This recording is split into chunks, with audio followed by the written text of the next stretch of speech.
power for Mount Outsong for 3 days. Oh! And what about Mooncarver? The scheme to plant mint in one's abode was one those two fools devised together? And when it comes to punishment, one does not discriminate. His banishment ends in 3 days as well. Wow! That's pretty harsh, Cloud Retainer. Let's get down to business. We have news of Rex Lapis. Huh? Isn't that... Yes, Rex Lapis's Geopillar. It descended from on high this morning. He must have sent it for a reason, but it does not respond to our touch. So, what does he mean? Is he in trouble? Not necessarily. It could be a message only a specific person is meant to receive. Traveler, you alone spoke to Rex Lapis before he left. Oh, so he must be for the Traveler. Give it a try. Touch the pillar.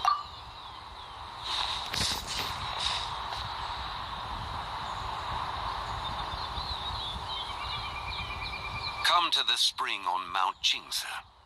I have left an entrance for you.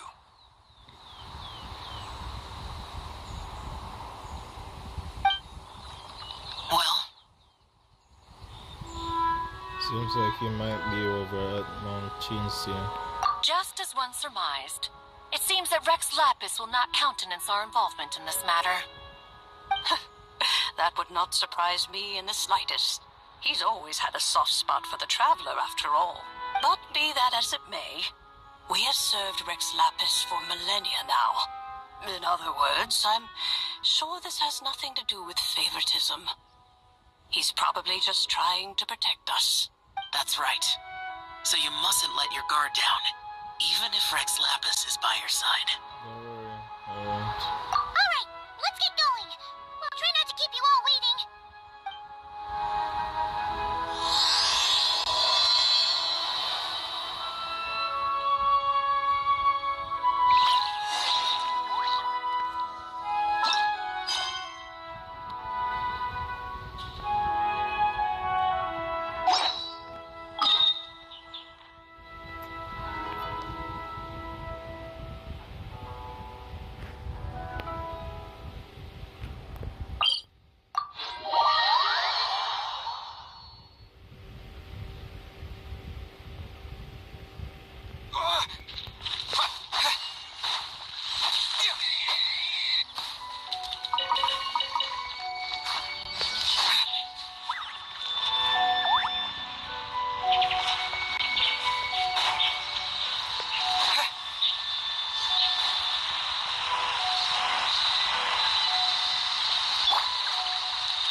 do look like an old man now.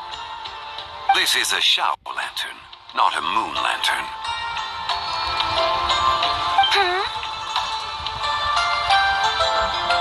In ages past, when the gods waged war and the world was in turmoil, these lanterns were lit to guide fallen warriors back to their homes.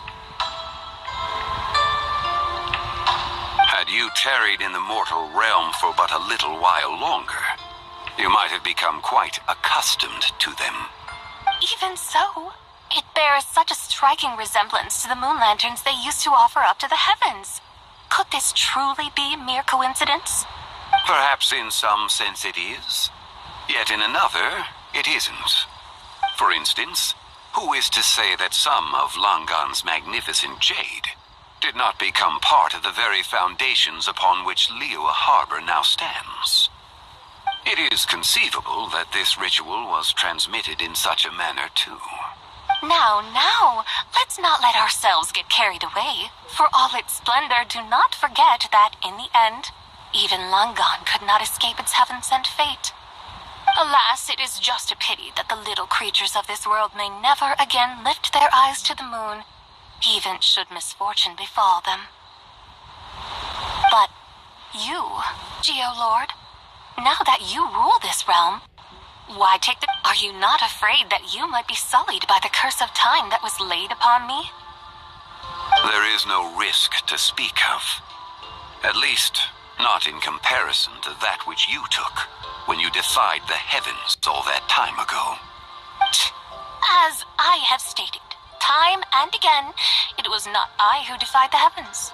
Geolord, the ancient affairs of Langan have nothing to do with me, for I am but one of her deadly selves, severed before her demise. My name is not Zebai, but Zichao. Surely you did not take us for one and the same, solely on the basis that we may all assume the form of white horses? Sorry to break it to you, but you seem to have found yourself the wrong white horse. Anyway, do tell me, what urgent matter brings you here? Very well then. I have come to ask for Zebai's shade. Oh? So, the Geolord has set his sights upon Zebai's human soul. And what is it that you intend to do with it? The world outside is changing. With the new moon's birth, the confines of the shadow moon are gradually disintegrating. In other words, the heavenly soul is set to return. Consequently, strange phenomena have manifested within Langan's former domain, leading to the earthly soul's reappearance as well.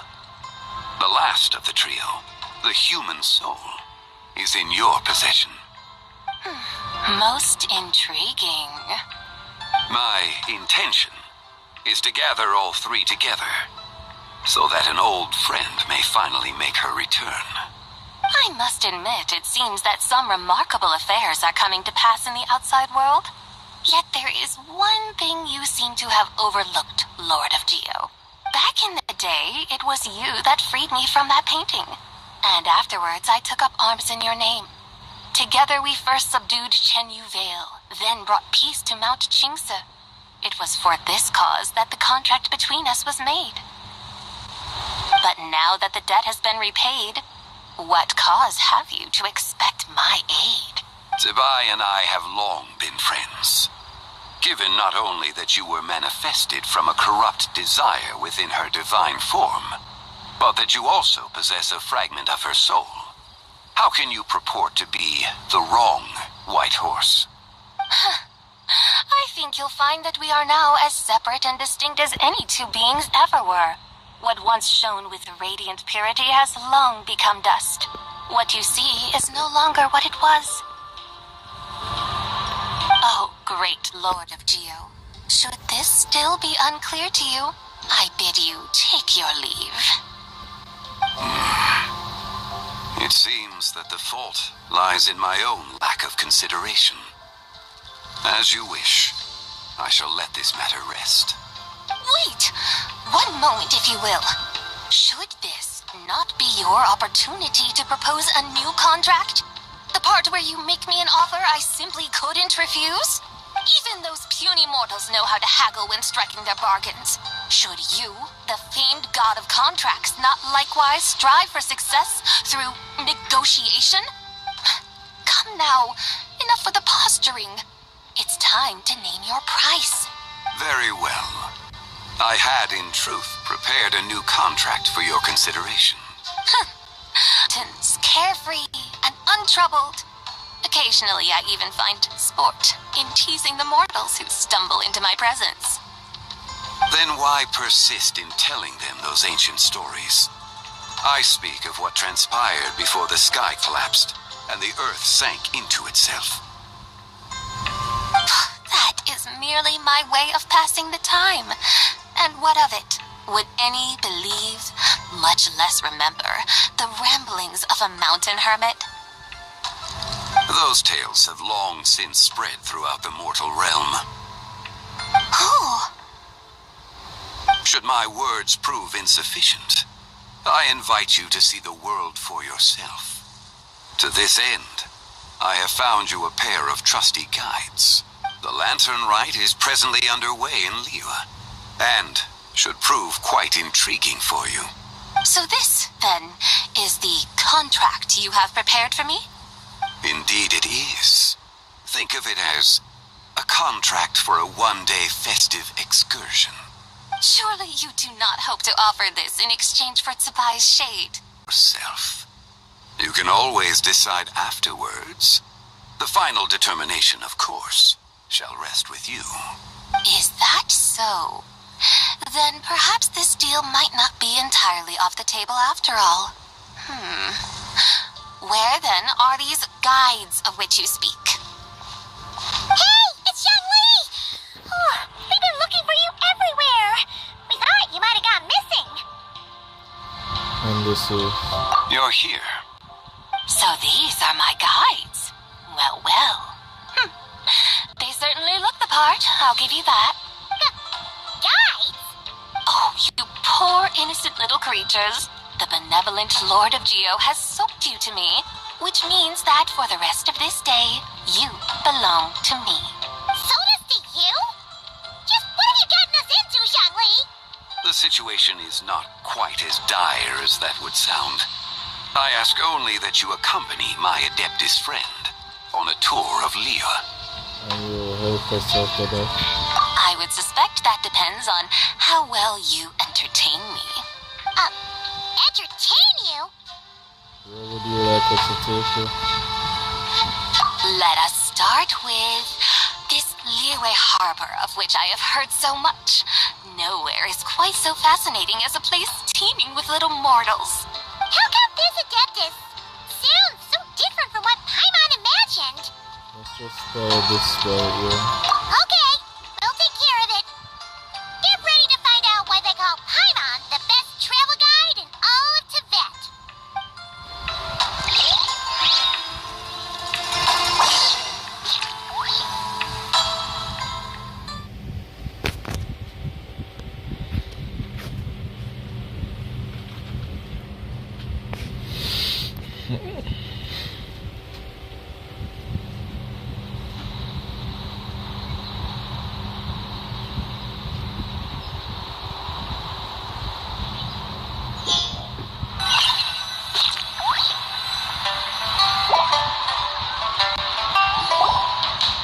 Look!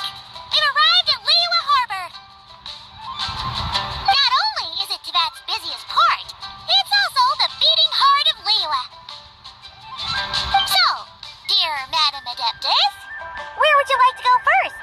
With humble fare and wine to sip, in comfort clothed and soul at ease, one eats, and all the heart's ills cease. So we're heading straight for the good stuff? Well, you're in luck, because Paimon's an expert when it comes to food. There are two main cooking styles in Liyue. Li cuisine, which is all about mountain delicacies, and Yue cuisine, which is centered on seafood. The most famous restaurants are Liyue Pavilion and Shinyue Kiosk. Oh, now Paimon's starting to drool. Yes, sir. Only option is to go try them both. 2 meals back to back. Both sound like excellent options. seems to me. Are these the kind of establishments that most people might visit on a regular basis? Not exactly. Both Lee Cuisine and Yue Cuisine are known for their pricey ingredients. Definitely not what you'd call the budget options. But don't you worry about that. Just think of it as Zhang Li's little treat. I'm putting Huta in a tough spot here, Paimon. Come on! Aren't you supposed to be pals with Hu Tao? I'm unsure we can afford to spend a little more of her Mora at least. Just looking for an excuse to gorge yourself at someone else's expense. Hey! All Paimon wants is to provide our Adeptus with the best possible experience here. Don't you want that too? Both certainly sound like worthy choices. Just now, though, I happen to see a porter pass this way. Where might individuals like him go to eat? A hungry porter, huh? Oh! Paimon knows just the place!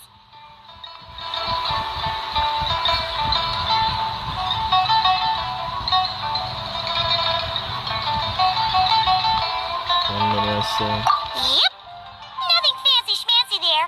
Just tasty dishes made with simple ingredients in a variety of different styles. Most importantly, it's great value for money, too. No wonder everyone loves it, huh? Oh, and the owner happens to be a good friend of ours, too.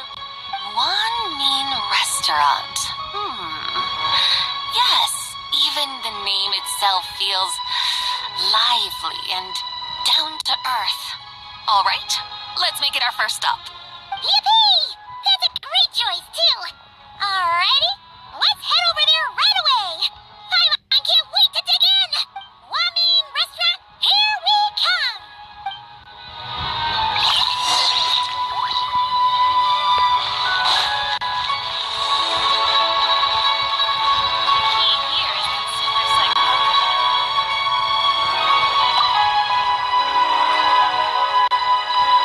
Whoa. The craftsmanship of these Xiao lanterns is something else.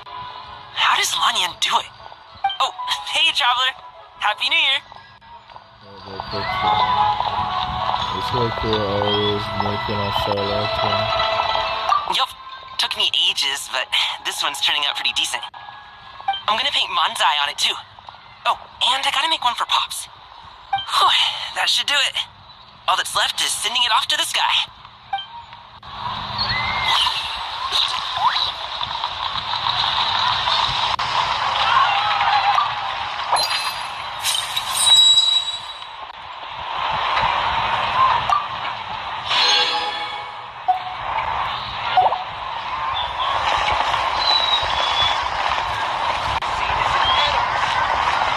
So much stuff. I need to find a spot where I can go.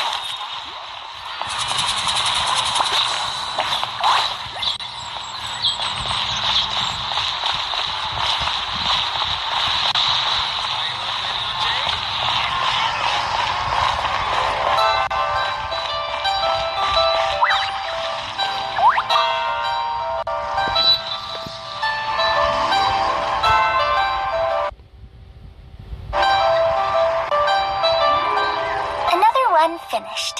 And the paint's all dry. Oh, happy holidays! Are you here for a Xiao lantern too?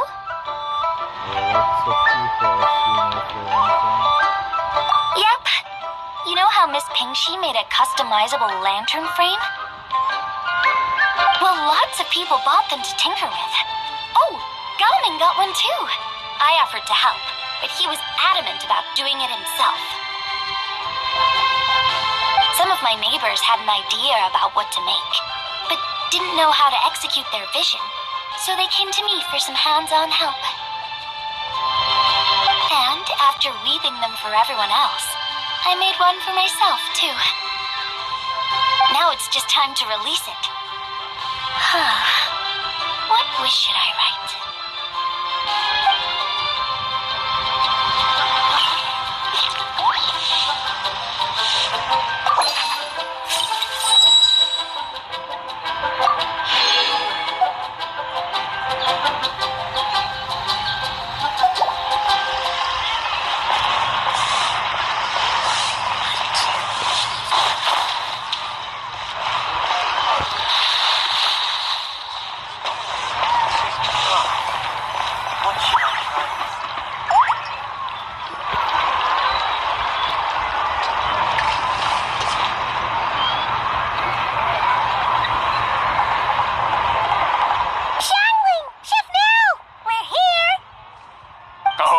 Hello there. What a surprise to see you two. Welcome, welcome. Hey there, Traveler and Paimon. We're a little busy today, so grab a table while you still can. But I don't think I've met this lady before. Is she a new friend? You could say that. Oh, I see. Well, hey there. A friend of the Traveler's a friend of mine, too. Don't worry, we'll take good care of you. Just order whatever you want, it's on the house. By the way, I'm Xiangling. I cook here at Wanmin Restaurant. What's your name? Miss Xiangling, have you ever heard of the White Horse Adeptus? Of course. What about her? I am her, and she is me. Huh? You mean you're an Adeptus? Oh, you young'uns crack me up. Come on, Xiangling. You've got to keep up with the times. Haven't you heard of cosplay? It's like a role-playing game where you dress up as famous characters and pretend to be them. Seriously, it's all the rage, and it looks like this young lady is quite the expert. Your friends sure keep their fingers on the pulse, huh, Traveler? Wow, Dad. Didn't know you were so tuned in. But how come I haven't heard about it? You gotta listen to our customers. Didn't I tell you to spend less time chasing after wild vegetables and more time making friends? You're even more out of touch than I am. Hey, I like making friends too. Isn't that what I'm doing right now? Anyway, even if it is just a costume, is it alright if I still call you White Horse Adeptus? Of course it's all right, because that's exactly who I am. Okay. I can see you're really committed to the role. How about I call you the real White Horse Adeptus instead? In that case, you can call Paimon the real Traveler. Guess that makes me the real Paimon. Yeah, right. You could have at least switched outfits. Puny mortals. Nevertheless, I suppose it might be amusing to indulge in your little charade for... All right, go grab yourselves a table. I'll come take your order in a bit.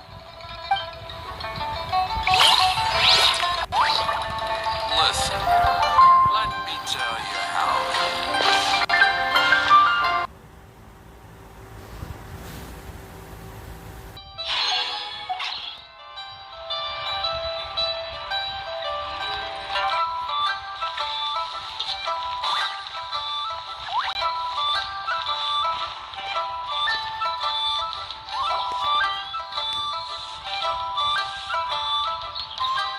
Hello. May I ask if Miss Xiangling and Chef Mao are here? Yeah, they're just over there. Wait a sec. Aren't you? So, what would you like to... Huh? You're... Hello, Miss Xiangling. It's me, Lu Xiangsheng, the one who broke some stuff here at your restaurant a few days ago. I just wanted you to know how sorry I am. You really gave me a fright that day, young lady. You didn't actually get food poisoning from our black back perch stew, right? Come on, Dad. She's come to say sorry. It's all right, Miss Lu. You must have been feeling a bit off that day. You're looking so much better now, though. I know there's sometimes, especially when we're away from home. Go on, find yourself a... Yikes. Looks like all the tables are taken. Wanna come sit with us? We've got an extra seat over here. Must be food. Thanks, guys. So what would you like to eat today? Feel free to order anything you like. I should very much like to sample your renowned poisonous blackback perch stew. It wasn't poisoned. That was all on me. So that's one portion of blackback perch stew. How about you guys? Paimon wants... Since it's on the house, why don't you choose for us? Sure thing. Looks like Paimon Paimon's having trouble making up her mind. Anyway, I set out with a serving of stir-fried shrimp.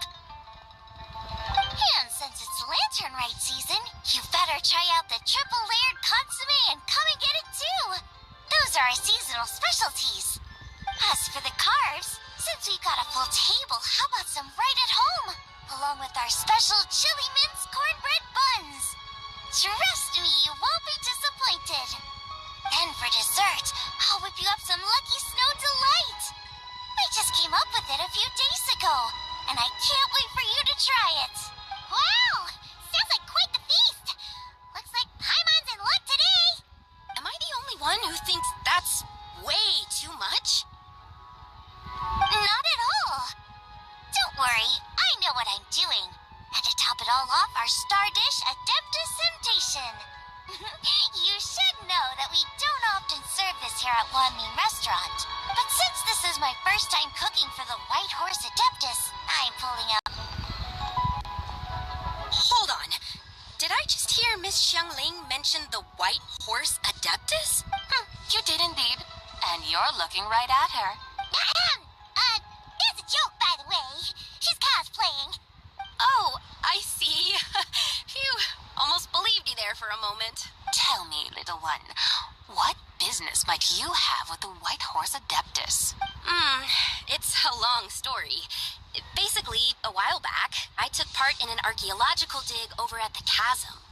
While we were there, we discovered a number of relics. Our findings show that they date back to the era of Long Gone, an ancient nation whose people are said to have been the ancestors of some of the modern-day inhabitants of Chenyu Vale. And why might such matters concern the White Horse Adeptus? Because some of those relics not only seem to contain textual references to her, but even depictions of what she looked like. There have long been legends claiming that the White Horse Adeptus was a deity of that era, but there are plenty of other theories out there too. If I could just locate some more detailed records, I'm sure we'd be able to find out so much more. So you're into history? Well, to tell you the truth, I actually joined the archaeological team by sheer accident. But once I'd started down this path, I knew that I wanted to make something of myself. Recently, though, things seem to have taken a turn for the worse. Still can't believe I caused such a mess and even ended up scratches, and they let it go after my mother compensated them. No, that really wasn't your fault. Either way, my career is pretty much over. And even though both to our family rules... Family rules? Yeah, to leave again. Wow, that's harsh. Sounds like the kind of thing only rich, super traditional parents... A guest house? It isn't... Baiju guest house by any chance?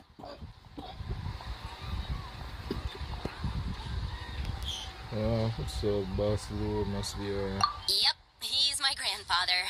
So, you've heard of the guest house before? Small world, huh? Come to think of it, didn't Boss Lou mention something about hoping that the White Horse Adeptus would show up and let her divine power be known?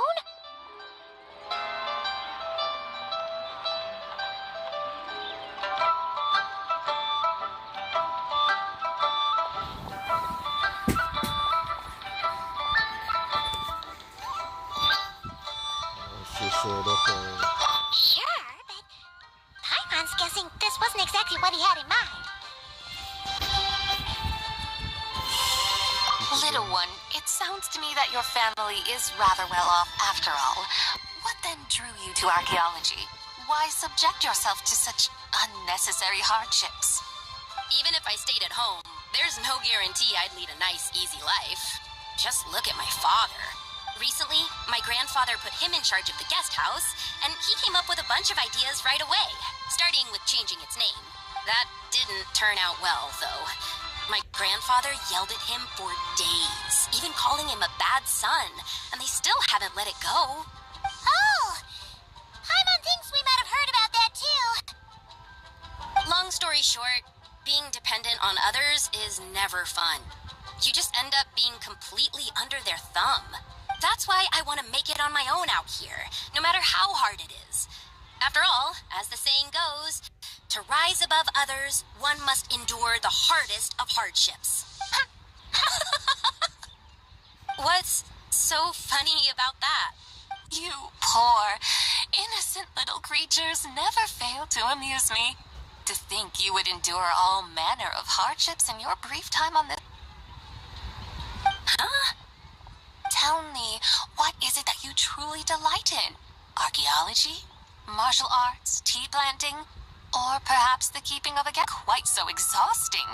Whatever delights you should not feel like a burden. But do things like that real hardship on her face when she wields her walking spatula? So, since it seems you are resolved to tread the rocky path, you should strive with all your might to... I suppose you might say that. Looks like the White Horse Adeptus is really getting into her role. I think I get what you mean then. Maybe I should have a chat with Miss Xiangling before I head home. Okay, everyone. Sorry to keep you waiting. Here's your food. Wow.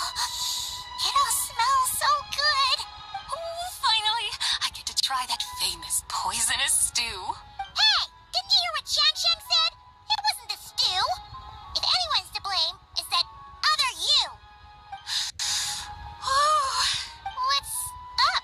How fiercely this mortal fare burns upon the tongue!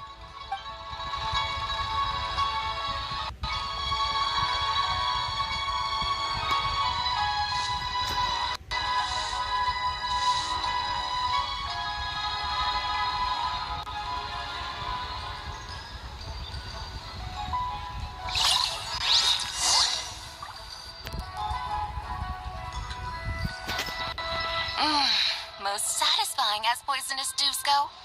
So, where... Like to drink tea, walk your pets, play chess, watch operas, attend storytelling performances? Storytelling performances?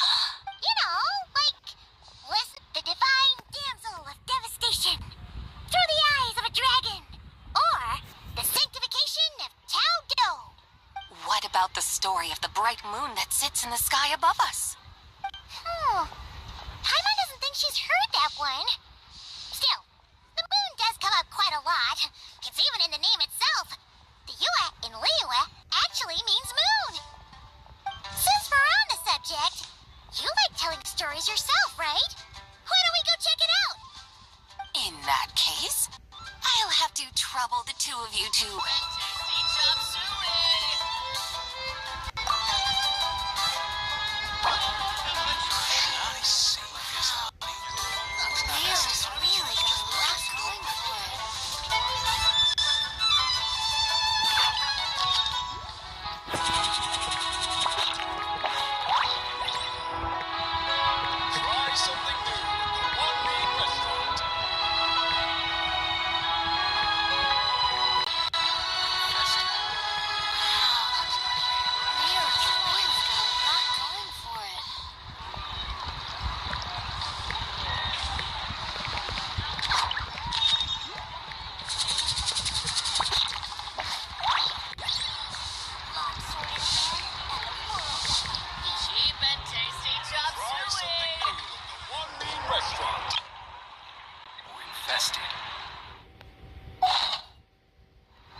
master.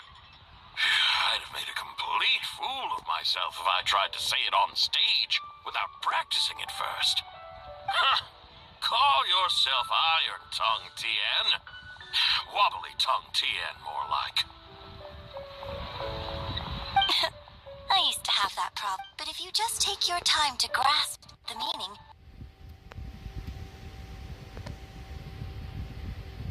and commit it to memory, you'll be able to say it smoothly in no time. You're right, Miss Yoon. I'll give it another try. Hey, Yunjin! Fancy seeing you here! What are you two talking about? Ah, Traveler and Paimon, we meet again. And who, may I ask, is this? You may call me the White Horse Adeptus. The White Horse Adeptus?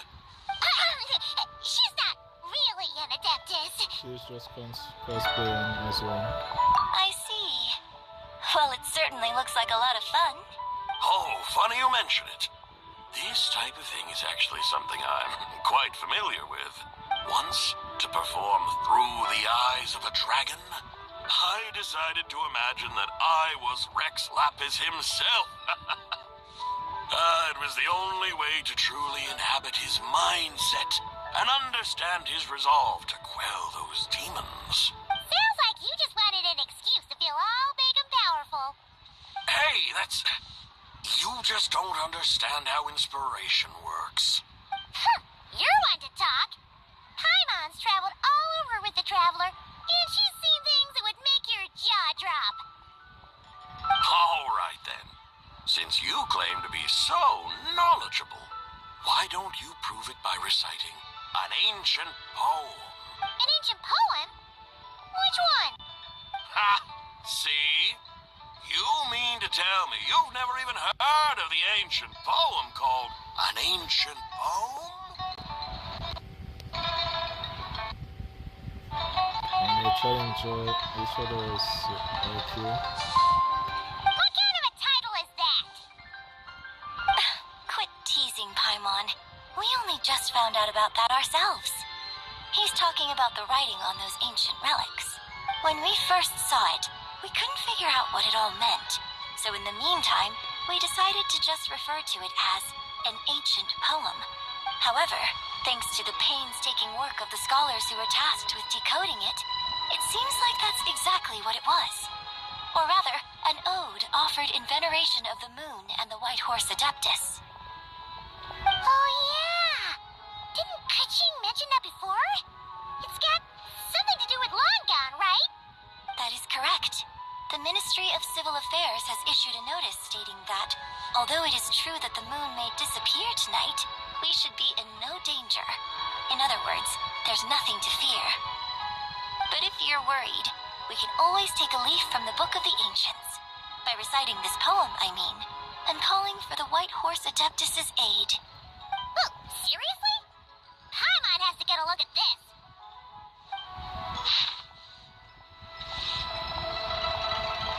Under the moon, turn on radiant night, a maiden grants silk soft and light. Under the moon, it reads, oh, I think I've seen this one before. Under moon eternal in radiant night, a maiden grants silk, soft and light? What in Tibet's that supposed to mean? Under moon iridescent in night divine. Blah blah blah, something cloth so fine. Something about fields being plowed, something else about seeds being sown from the earth.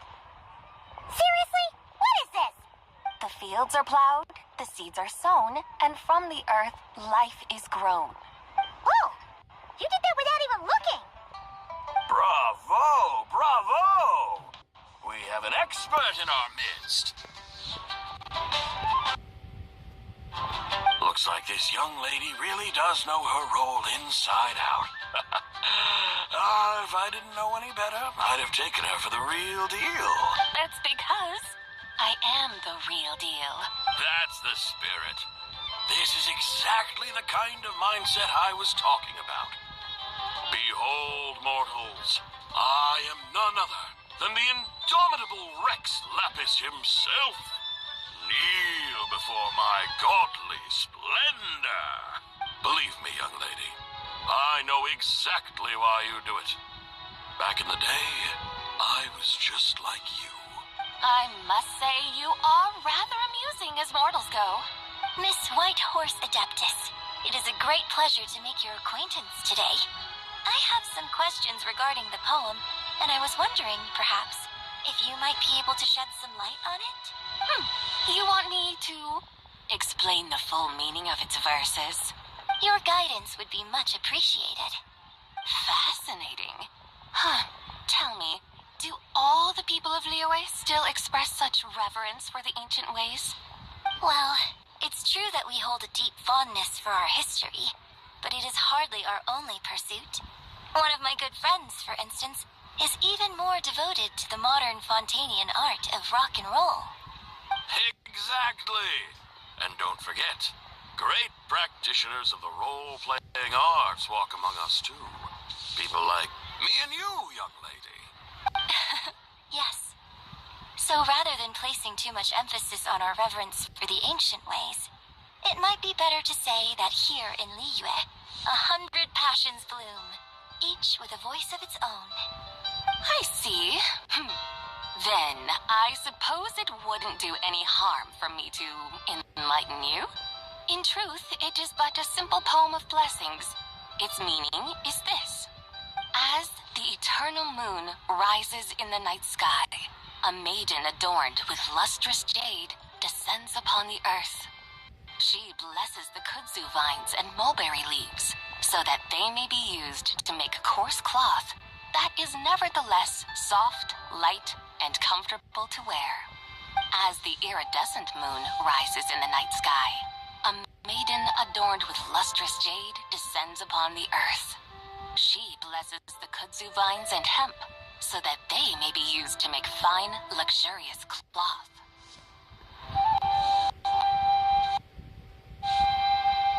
As the frost moon rises in the night sky, a maiden adorned with lustrous jade descends upon the earth.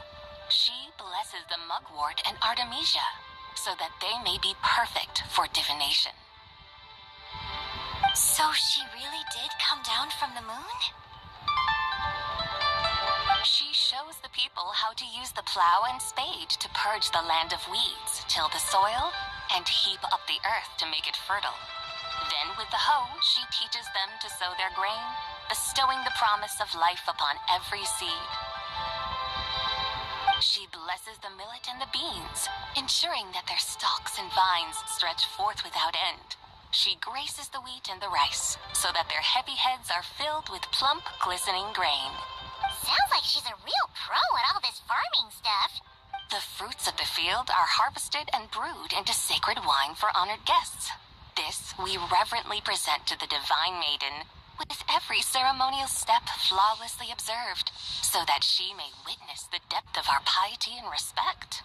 Oh, divine maiden, how can your graceful presence in the sky not seem like that of a fairy descending from the heavens? Oh, divine maiden, how does your pure and radiant form not resemble the guardian spirit of our land? I send my heart's desire, ascending to the heavens, beseeching you to grant us good fortune and blessings in the coming year. Huh? So, that's what it's supposed to mean?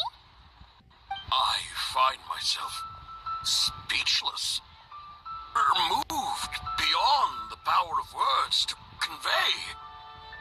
Oh, young lady, you have shown me the heights to which a true role player might aspire. A truly remarkable performance.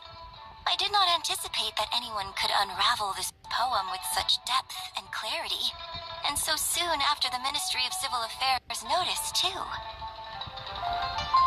I'd even begun to consider myself somewhat versed in the matter, but as they say, there's always someone more knowledgeable out there. Allow me to extend my thanks to you, Miss Whitehorse Adeptus. You are far too humble, young one. I must confess, it is I who have been surprised, not only by you, but Also by this Liyue harbor of the present day. Ah, so you're not from Liyue. And what, may I ask, has surprised you about it? Oh, it's nothing really. Just some old memories scattered here and there. Very well, my guides. I suppose it is time we set forth on the next part of our excursion. I'd like to go see that wharf now. What say the two of you? No problem. We'll take you wherever you want. Oh, leaving so soon? Before you go, allow me to introduce myself. I am Yunjin, director of the Yunhan Opera Troupe. May I ask your name in return? My own name is scarcely worth mentioning, but since you asked, perhaps I'll tell you the title of that poem instead. Huh? So, it isn't actually called an ancient poem? Of course not. Its real title is Odes of Long Zabai. Odes of Long Zabai. All right then, until we meet again.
On my recent trip to Notcry, I came across something really fascinating in the Frostmoon Scion's library. I found records in their collection of another divine envoy living on the moon. A divine envoy on the moon? You don't think it could have been referring to the White Horse Adeptus too, do you?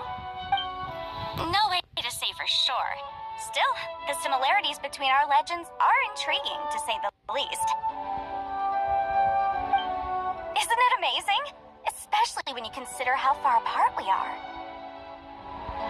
It truly is. We might live in different lands, but when we look up at the night sky, we all see the same moon and stars. Right? It's like we're all bound together, no matter where we are. When you think of it like that, it's almost as if our friends from other nations will be right here celebrating with us. No wonder you were so excited to go see the giant lantern when you first got back.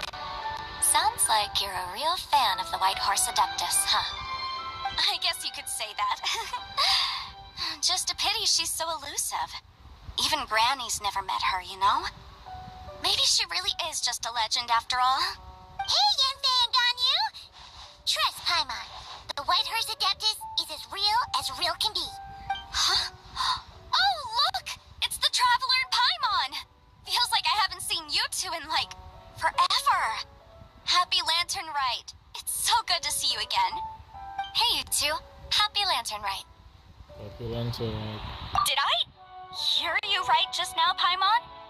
Does that mean you've actually seen the White Horse Adeptus? She has indeed. And now, so have you. And you are? Why, who else? The White Horse Adeptus, of course. Could you maybe start with something else next time? You're the White Horse Adeptus? She is cosplaying as the White Horse Adeptus. That's right. Allow Paimon to introduce you to our new friend, Zhao. She's been low-key obsessed with cosplaying the White Horse Adeptus ever since we met her. I see. Well then, greetings, Mr. Zhao. My name is Yanfei, and recently I've been low-key obsessed with learning everything I can about the White Horse Adeptus. I'm sure the two of you will get along like a house on fire. Oh, and by the way, I'm Ganyu. So, Mr. Zhao, you must be here to see the giant lantern too, right? A horse-shaped Zhao lantern? Is that what I think it is? That's right. A lantern made to honor the... both the lantern and myself. What do you mean? Oh, this lantern truly is an artistic masterpiece.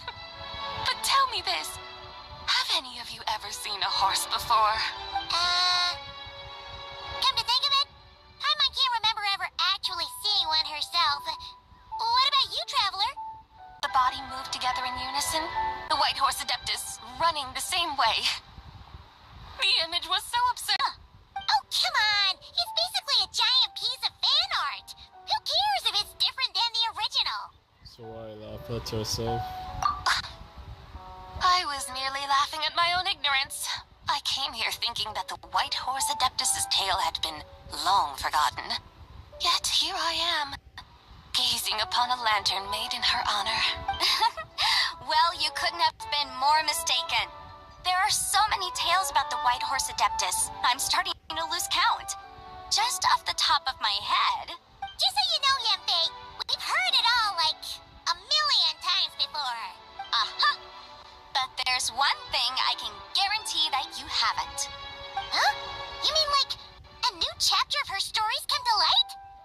Mm-hmm. And I heard it from Ganyu just yesterday. Hey, why don't you share it with the others?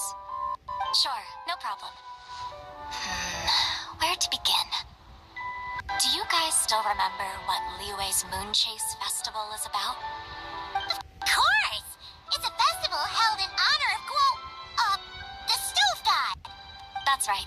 But it took a really long time for the Stove God Festival to become what it is today.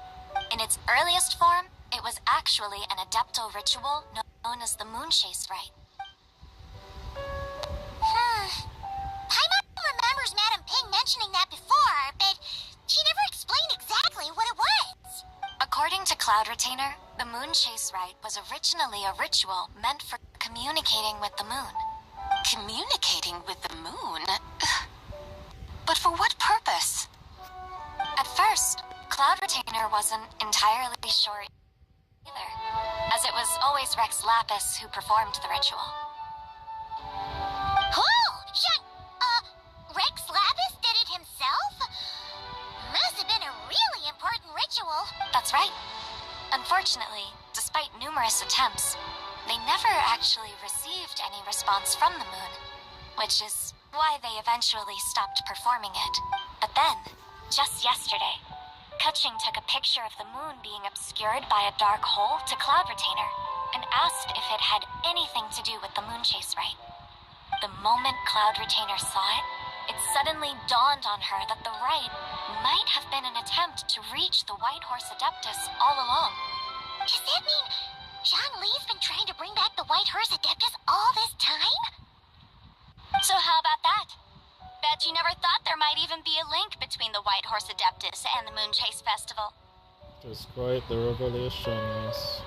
If Keqing hadn't taken that picture to Cloud Retainer, we would never have known any of this. This is probably what Keqing was referring to that day when she mentioned there were some ideas she wanted to follow up on. So, Geo Archon. All this time, you've been striving to awaken her. Huh? What do you mean, awaken? Nothing. What I truly meant to say was, this new insight you've provided has been truly eye-opening. Oh, by the way, my trusty guides, I've been meaning to ask, where in Liyue Harbor might one enjoy an expensive scenic view? Huh? We're off to the next stop already? But Paimon's barely done digesting that lore bomb just now. All the more reason to find the right spot to let it sink in. Oh, so that's what you're up to. A tour of Liyue Harbor? In that case, if you're looking for a spot with a panoramic view, I'd recommend Yujing Terrace.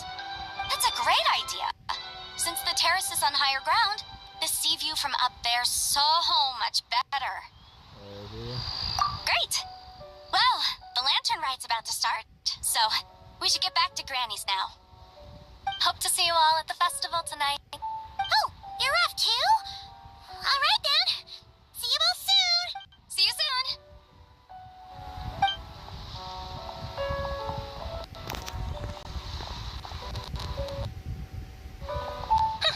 Very well, my guides. What are we waiting for? Okay, you're the boss. Eugene Terrace it is. After all, the customer's always right. Hold on a second. Something else you needed to do? We'll take a photo here in front of the giant lantern. Oh, Paimon likes that idea. And what, may I ask, is a photo? It's this awesome invention that lets you record moments in the blink of an eye. Except, you've gotta try not to actually blink. Oh? What must I do in preparation then? Nothing. All you gotta do is choose a pose. The Traveler will handle everything else.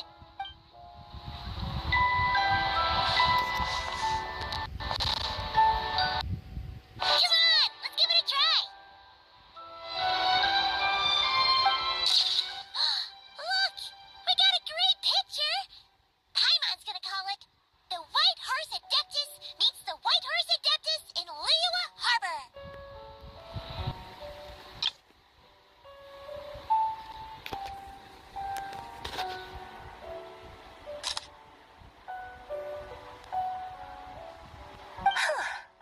They've even discovered a way to preserve moments in time. Now I truly am curious to witness what else these mortals might accomplish. Very well, let us proceed. Eugene Terrace lies in that direction, does it not? Hey, wait for us!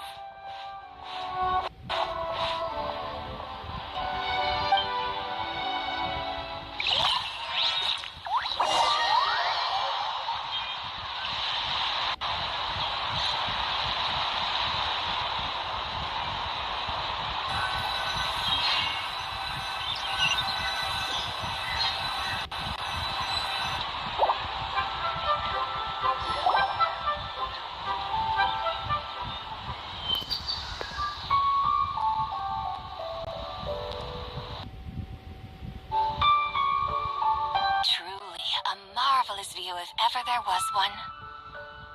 It seems the charm of this Liyue Harbor is only heightened by the sun's dying light.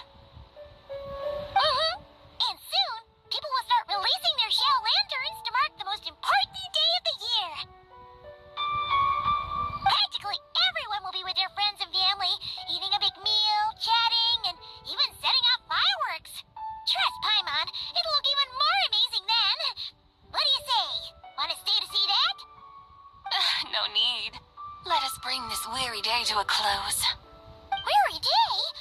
You mean you didn't enjoy your tour? I had imagined you would arrange for me to witness some grand spectacle. Perhaps the descent of divine beings, the manifestation of the sacred before mortal eyes, or the appearance of a selfless hero come to aid the helpless and downtrodden.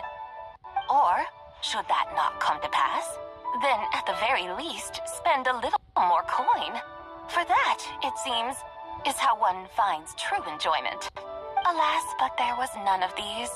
Instead, we merely filled our bellies, listened to tales, and gazed upon a crude imitation of my likeness. And now the sun begins its descent.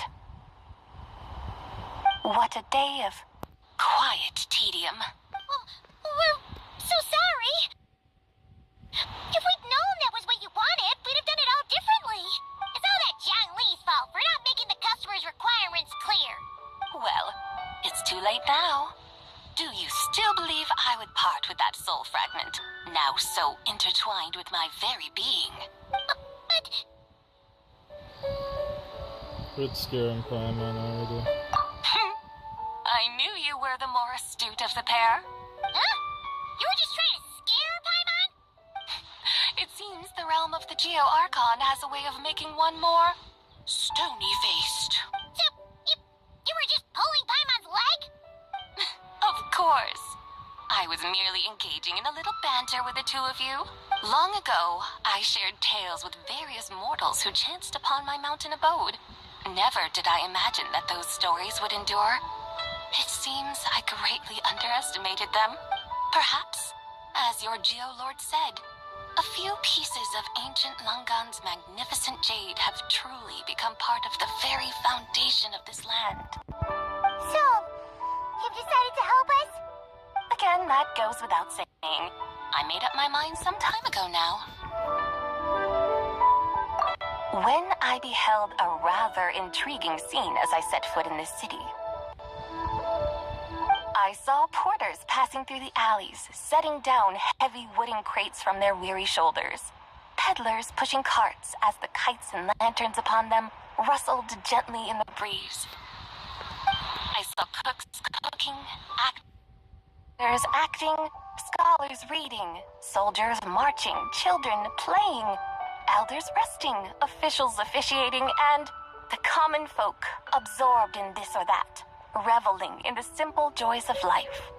Some, it seems, have already found that which stirs their hearts, while others continue to fret, troubled by uncertain futures. Yet, in this gentle and serene order, each holds fast to their anticipation, not only for the celebrations to come, but also for the first light of the morrow. Scenes I once yearned to behold now unfold before me, no longer in Langan, but in Liyue Harbor, thousands of years on.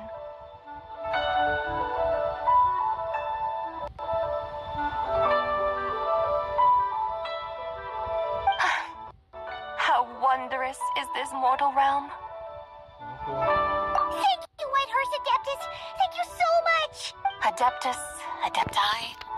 Perhaps the singular art in which we are truly proficient is that of sequestering ourselves within the high mountains. But once we leave our mountain refuge, we find ourselves drawn back to mortal ways all the same. So, it is I who should offer my thanks to the two of you. Traveler, Paimon, you have made this day more delightful than any I've known in a long, long time. Come now, and take what it is you need.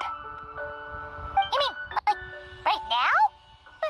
But don't you think we should wait for Zhang Li? That won't be necessary.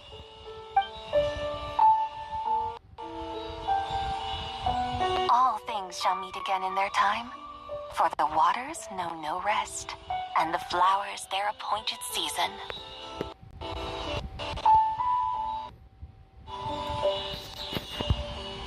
One need not fear that life is but a journey of goodbyes.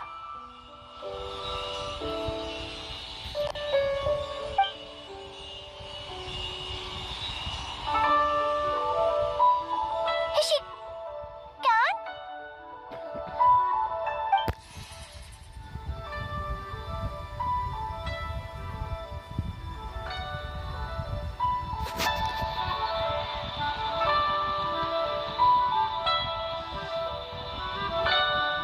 Yes, she's gone. A deadly self is formed from the body's impure vapors, so naturally it cannot survive long in this world. Had it not been sustained by the remnant of Zibai's soul, it would have faded away a long time past. Now that the remnant is gone, It has severed its ties to the mortal world. Chun-Li! When did you get here? A while ago. Paimon would have thought you'd at least want to say goodbye. Though mountains endure, the ceaseless waters will, at last, wear away their sharp edges. Thus must I meet the marks wrought upon her by the ruler of time with great caution. Actually, you're just about saying goodbye. It may be goodbye for now, but someday we will meet again. Really? And when might that be? Who can say for sure? Years and years from now, perhaps. Or maybe tonight, at the Lantern Rite. Are you saying that if the White Horse Adeptus were to be resurrected, she'd still have the memories of the three deadly selves? That she'd still remember us? We will find out soon enough.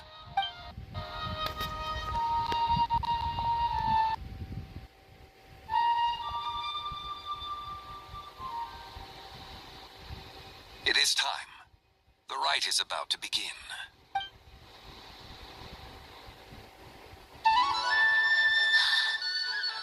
The rite is about to begin. Is the moon really gonna disappear? Got your lanterns ready, everyone? All set. Might be about time to put eyes to the sky. Wouldn't you say, Tianchuan? Look!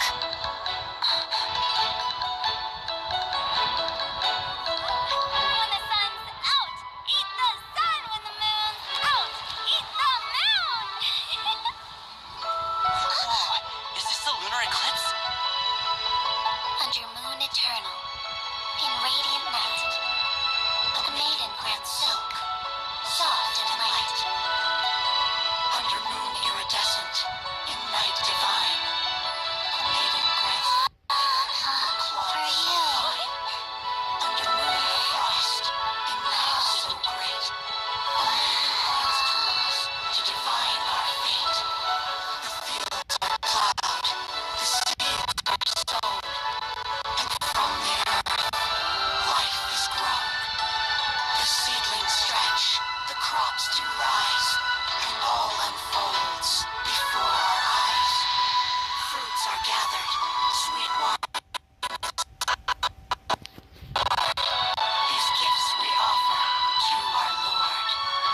Pure as heaven, so fair and bright, she shines as light in this dark night. And with her does this, wish take flight.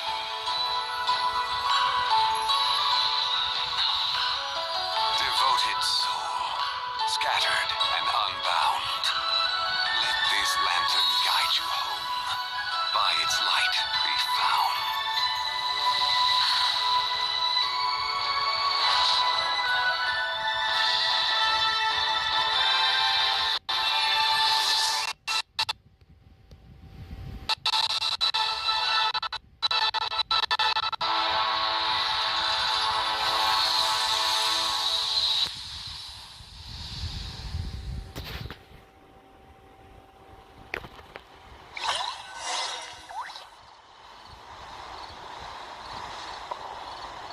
Did we do it? Do we finally get to meet the real White Horse Adeptus?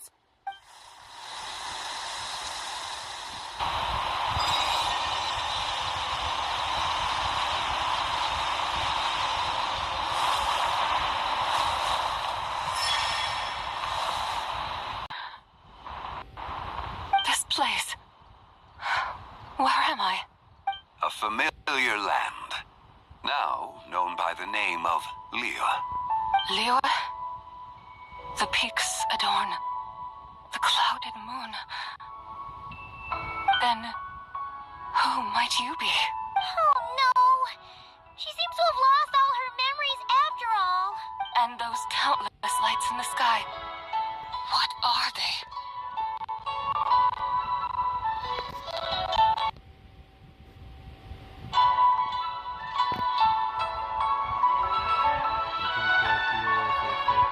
These lights, each like a dwelling in glad accord, usher in this day of joyous rebirth. And whose rebirth might that be? That of my old friend, Zibai. Zibai? Yeah, that's you! Don't you remember anything at all? That's... me? Oh, yes. The envoy of the Lunar Palace. My name is Zibai, indeed.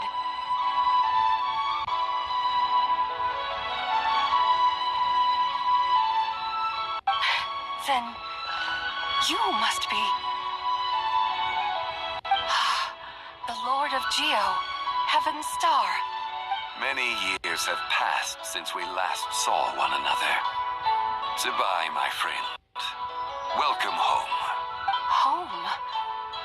But why does this place, this Liyue, feel at once so strange and yet so familiar? Do you remember who you are? Who you are? Who are you?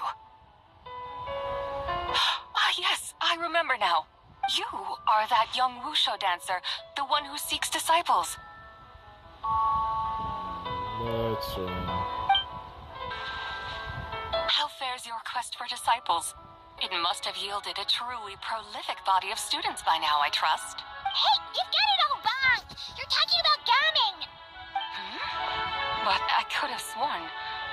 Oh, that's right. You're that impudent blonde youngster who kept meddling in my affairs. And to think you even had the audacity to presume yourselves worthy of being... What was it again? Ah, yes, of being my guides. How very wonderful to see you again, my most faithful and beloved guides. I trust all has been well in my absence? Well, you finally got it right.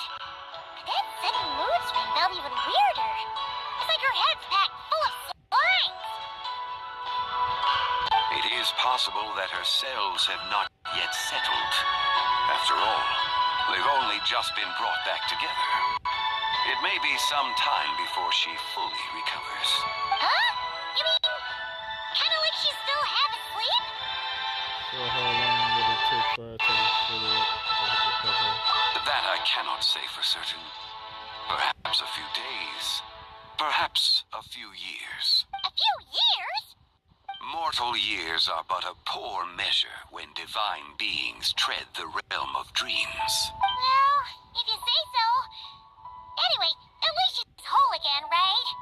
That already seems like a pretty good outcome to Paimon. Yes, there is little cause for worry. We need only wait and let time take its course. Say, what are those little creatures over there up to?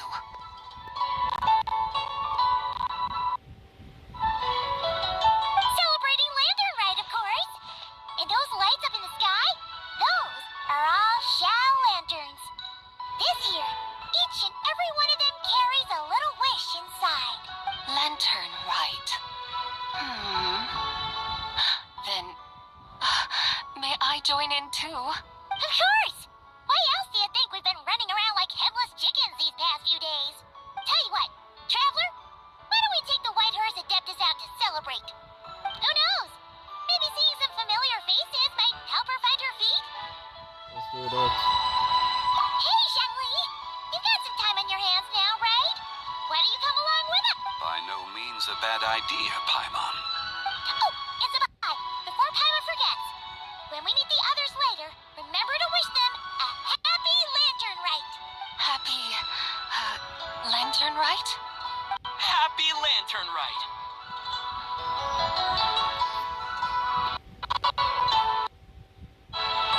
Yes! Happy Lantern Rite indeed. Well then, let's go!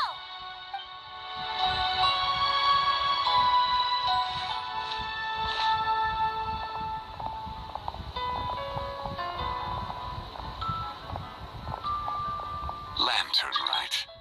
A night of joy, reunion, and moonlit blessings for all.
for completing today's commission.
Dressed up as the White Horse Adeptus the other day is. She's your friend, right?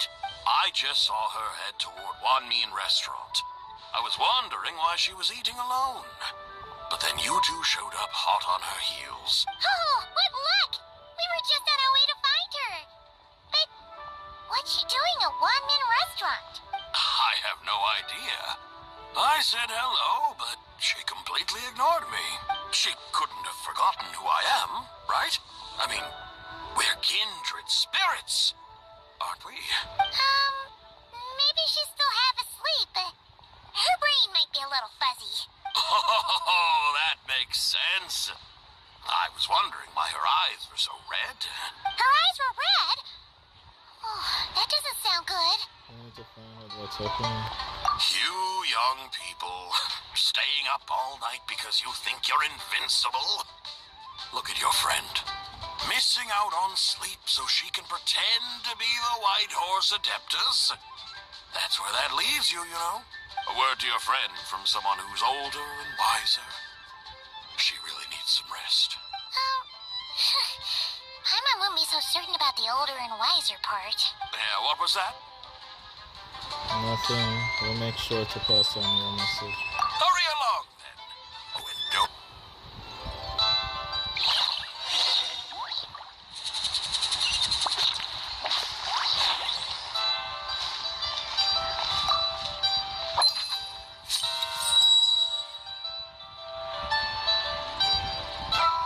Where's the proprietor?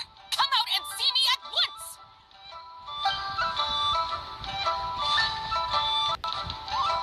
Xiangling and Chef Mao aren't here right now. What can I help you with?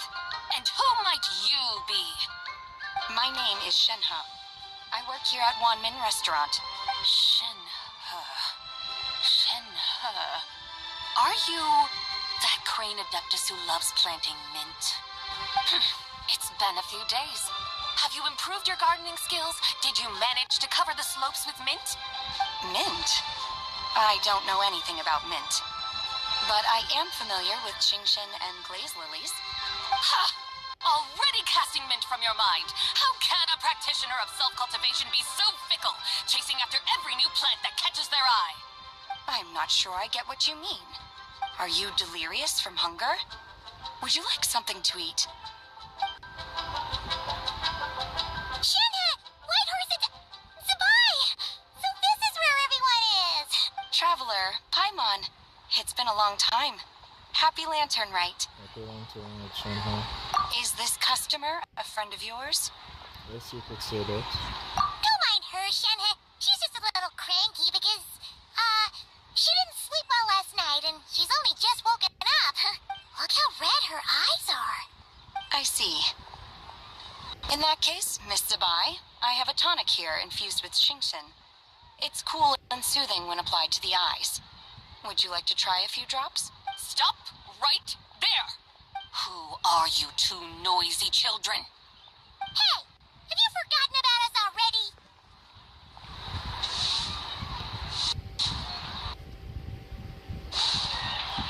Yeah, Guides. Yes, I seem to recall something about some guides. Ah, yes, now I remember. What luck! I was just looking for someone to show me the way to Elong Wharf. Huh, is she starting to come around? Why do you want to go to Young Wolf?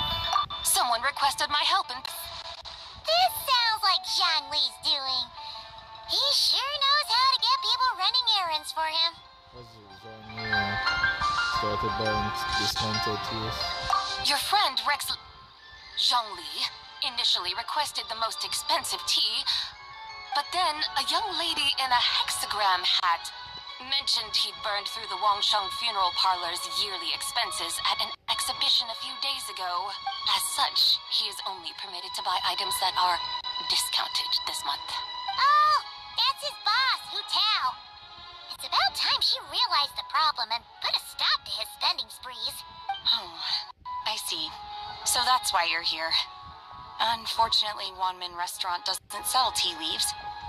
If you're truly in need, I could gather some wild tea from the mountain slopes. You don't sell tea leaves? But I remember your boss, Miss Lu, saying that she owns tea fields.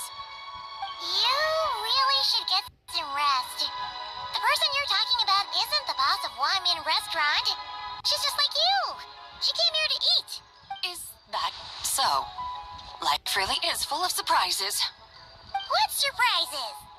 Your brain really is... You know what? That would be improper behavior just now. Please forgive me. Just at night, they are sure to become irritable and on edge.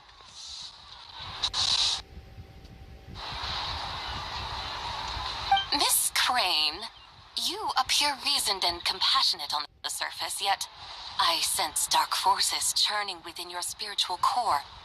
Those red ropes you wear are what bind them. Am I correct? Oh. You can sense that? Indeed. I also sense that with your strength, you might try undoing one or two of those bonds when training. Untie Shen has ropes? Wouldn't that be risky? Though the use of red ropes to bind the soul is a wondrous technique, practitioners must eventually learn to break free from external aids and look within themselves for restraint. Master has told me similar things, but I am not ready yet.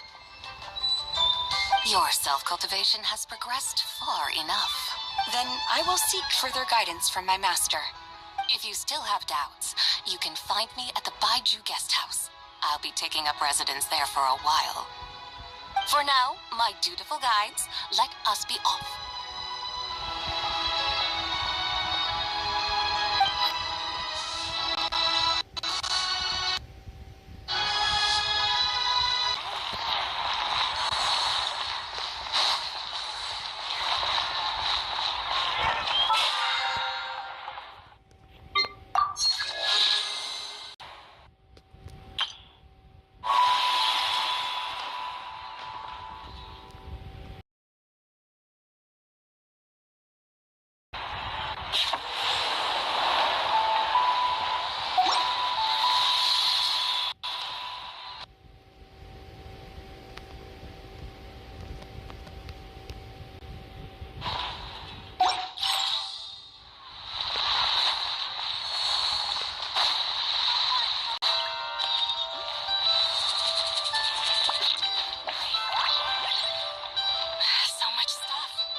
come true?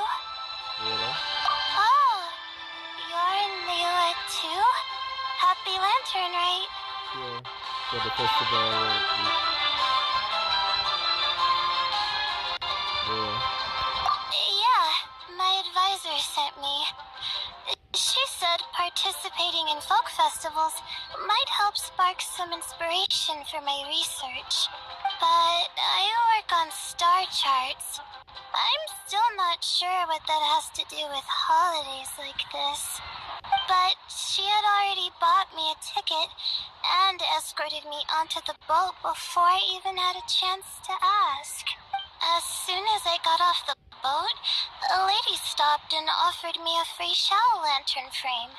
She said releasing one would bring good luck for the entire year. I'm not sure I need a whole year of luck, but a little bit when it's time to submit my thesis wouldn't hurt.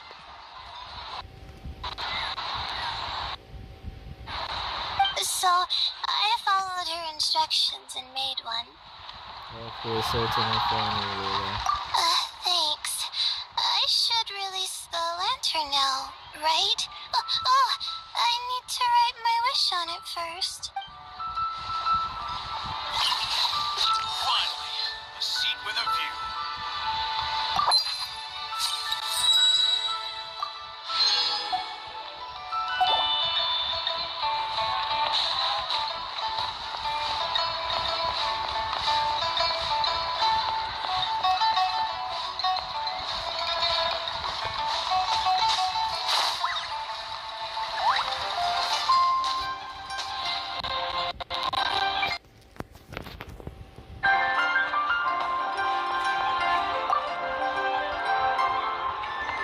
Traveler? Happy holidays. It's been some time since we last spoke. Happy holiday, family. You could say that. I had already planned to come to Liyue to research fluorescences, so when I heard there was a merchant ship heading here, I decided to join them. I had no idea I'd arrive just in time for Lantern Rite.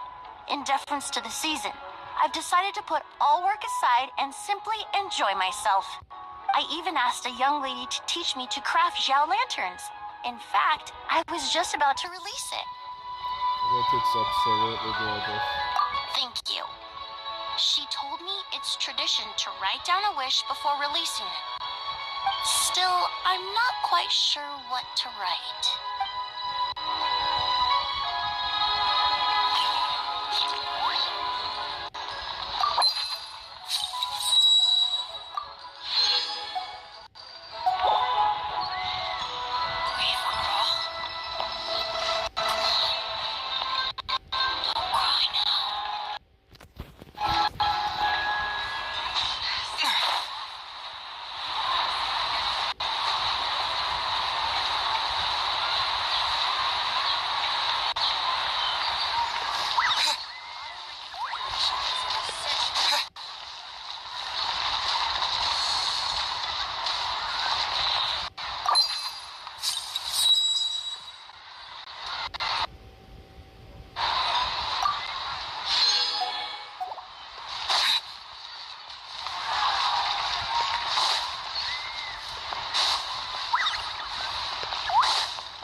Is the shower? I spy really seen shower lanterns. Yes. I saved someone from Monsters earlier. She was carrying a frame and tools for making shell lanterns, and gave them to me as thanks. She also said this type of shell lantern can be modified however you like. So... I think making our own shell lantern is a great idea. Yes, well, I tried my best. I suppose the next step is releasing the shell lantern.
town over there, not Elong Wharf. I sense a familiar scent wafting through the air. You're right! Except for the smell part. Paimon doesn't smell anything. That is because this scent is the essence of jade, which can nourish the spirit. Oh, yeah! Shenyu Vale does have a lot of jade, but Paimon didn't think jade smelled like, anything. Naturally, this has reminded me of something. Huh? What's that?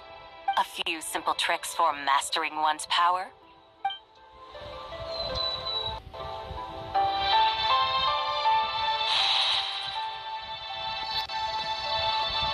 What is that thing?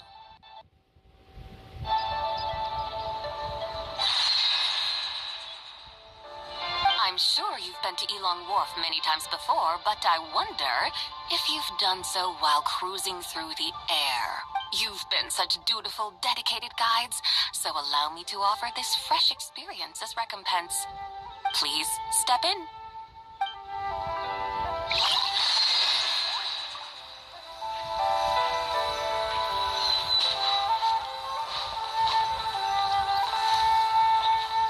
This should be interesting.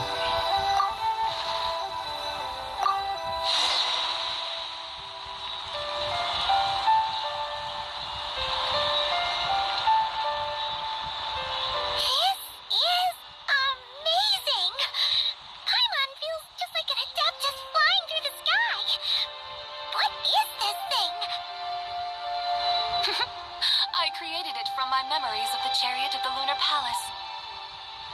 Many years have passed since I last laid eyes upon it, so there may be some discrepancies.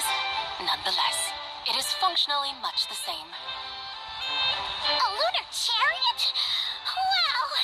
Paimon never imagined she gets to ride in one. So, Mai, does that mean you used to work on the moon?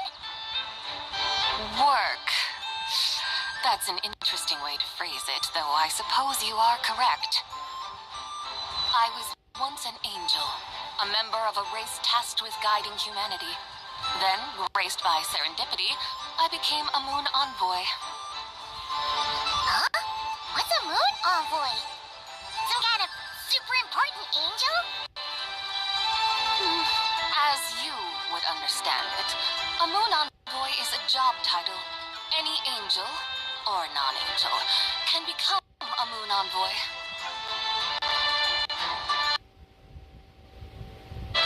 Does that mean you're not the only one? Of course not. Though my memories are still hazy, I vaguely remember some of my colleagues. There was one who liked to take on the form of an ibis. An ibis? Could it be... Can all moon envoys turn into animals? Does that mean Lauma could take that job? She can turn into a deer, and moon chanters are some sort of Luna envoy anyway, right? Moon chanter? I have no idea what those are. Oh, okay then. Look! Paimon thinks she saw a T-Thunder over there! Very well. Let's take a look.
Please have a look around.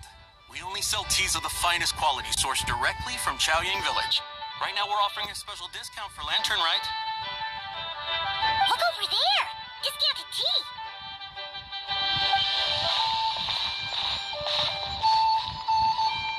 Dear customers, are you looking to purchase some tea leaves? I can see from your bearing that you are no ordinary customers. My humble shop has some exquisite teas that should satisfy your more refined tastes. We're not here for quality. We're looking for a discount. Discount? Well, that's a coincidence. Our Sungla tea is on sale right now. A special festive offer. Something about the name of that tea sounds familiar to Paimon. Buy 3 boxes of Sungla tea during the festival to get 10% off. Buy 4, get 20% off. Buy 10, but... Buy 10 boxes, get 50% off. That's right. 10 boxes at half price. Have you been to our shop before by any chance? Oh, Paimon's definitely heard this spiel before. 3, 4, 10, 20, 50. Spy, what are you muttering about? When purchasing 3, 4, or 10 boxes, the corresponding discounts are 10, 20, and 50%. The intervals between the two sets of numbers are 1 and 6, and 10 and 30. Look, her eyes turned blue. That's gotta be a first. If the differences between intervals remain equal, the interval after 6 should be 6 plus the difference between 6 and 1, which is 11. Similarly, after 30, the next interval should be 50. Therefore, extrapolating upward, the next two numbers in each set should be 21 and 100. You're making Paimon's head spin. Those numbers, what do they mean? They mean that if we buy 21 boxes of Sungla tea, we should get a 100% discount. 100% discount? You mean we'll get them for free? That is what she means. Oh, there was a pattern to the discounts. Is that right? The pattern we speak of is mathematics, little one. A pattern that is always right. That's amazing! You're a shopping genius! Wait. Something feels off here. I had no idea our shop's discounts were tied to the laws of nature. I've learned so much from you, dear customer. No need to thank me. Now, please give us our 21 boxes of free tea. Oh, wait! What's the matter? Paimon just realized what it is that's not right. It took you long enough. We got the short end of the stick. Think about it. If we don't have to pay when buying 21 boxes, then if we buy even more, the vendor should be paying us money instead, right?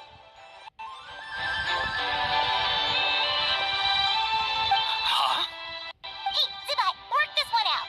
If we buy 100 boxes, we'd make loads of money, wouldn't we? It stands to reason. Wait a moment, dear customers.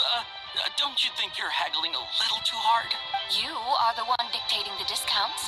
We're simply extrapolating the numerical patterns within. As such, we are hardly haggling. You have a point. However, that's right. I'm so sorry. I just remembered. My supplier didn't come today, so we don't have any tea after all. Such a shame. Terribly sorry about this. Awful luck. Where can we find your supplier? Not to fret. We'll save you the effort and go straight to the source ourselves. Well, you see, dear client, the supplier's discount isn't as generous as ours. You won't be able to get the same price from them. Huh? Does that mean they won't pay us for taking their tea? They might not even offer you a 100% discount. How very unfortunate. Nevertheless, as the original supplier, they must offer some sort of discount. Besides, we're not looking to make money. We just want a good deal. Well, that's great. My suppliers are all tea farmers from Chaoying Village. You can go ask around the village, but please don't say I sent you. Do not worry. We appreciate your generosity. Referring customers to your business partners, even choosing to remain anonymous, the demeanor of a true gentleman indeed, your business will surely prosper. I hope you're right. Then let us head to Chaoying Village. Do you know the way, my guides? Of course! Just follow us!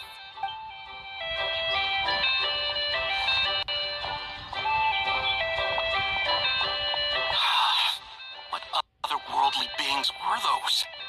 Thank the heavens I managed to send them on their way. I should hurry home and pray to the White Horse Adeptus. May she bless me such that I never encounter such customers again. Go to the White Horse Adeptus also.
mountains and waters are pristine.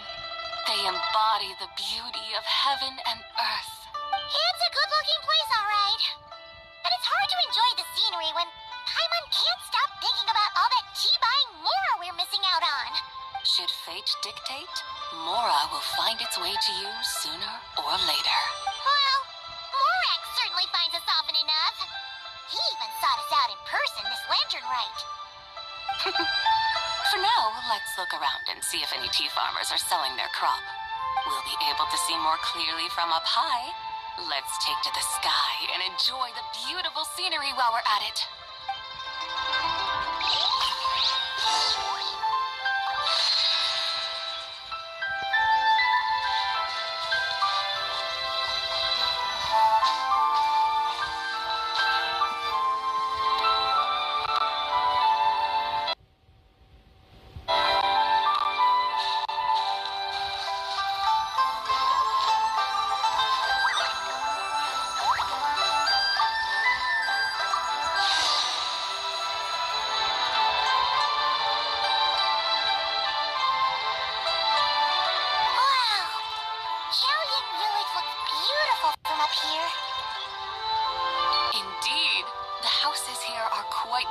From those in Liyue Harbor.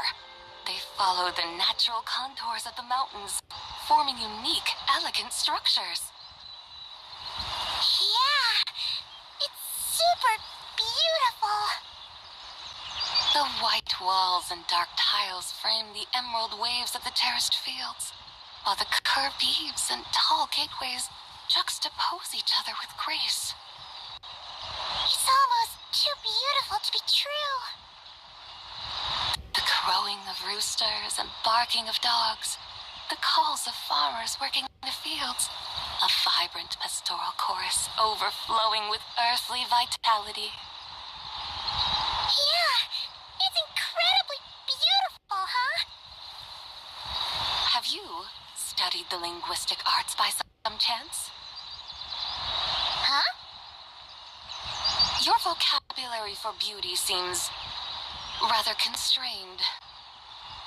Paimon knows how to say pretty as well. I see. Now then, let's take a look around and see if we can find any farmers selling tea.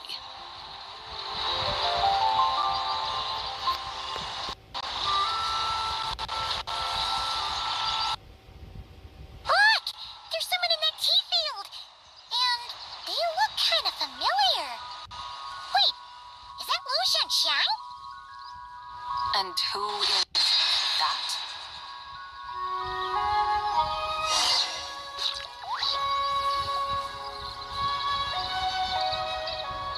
Hey there, Lu Shanxiang!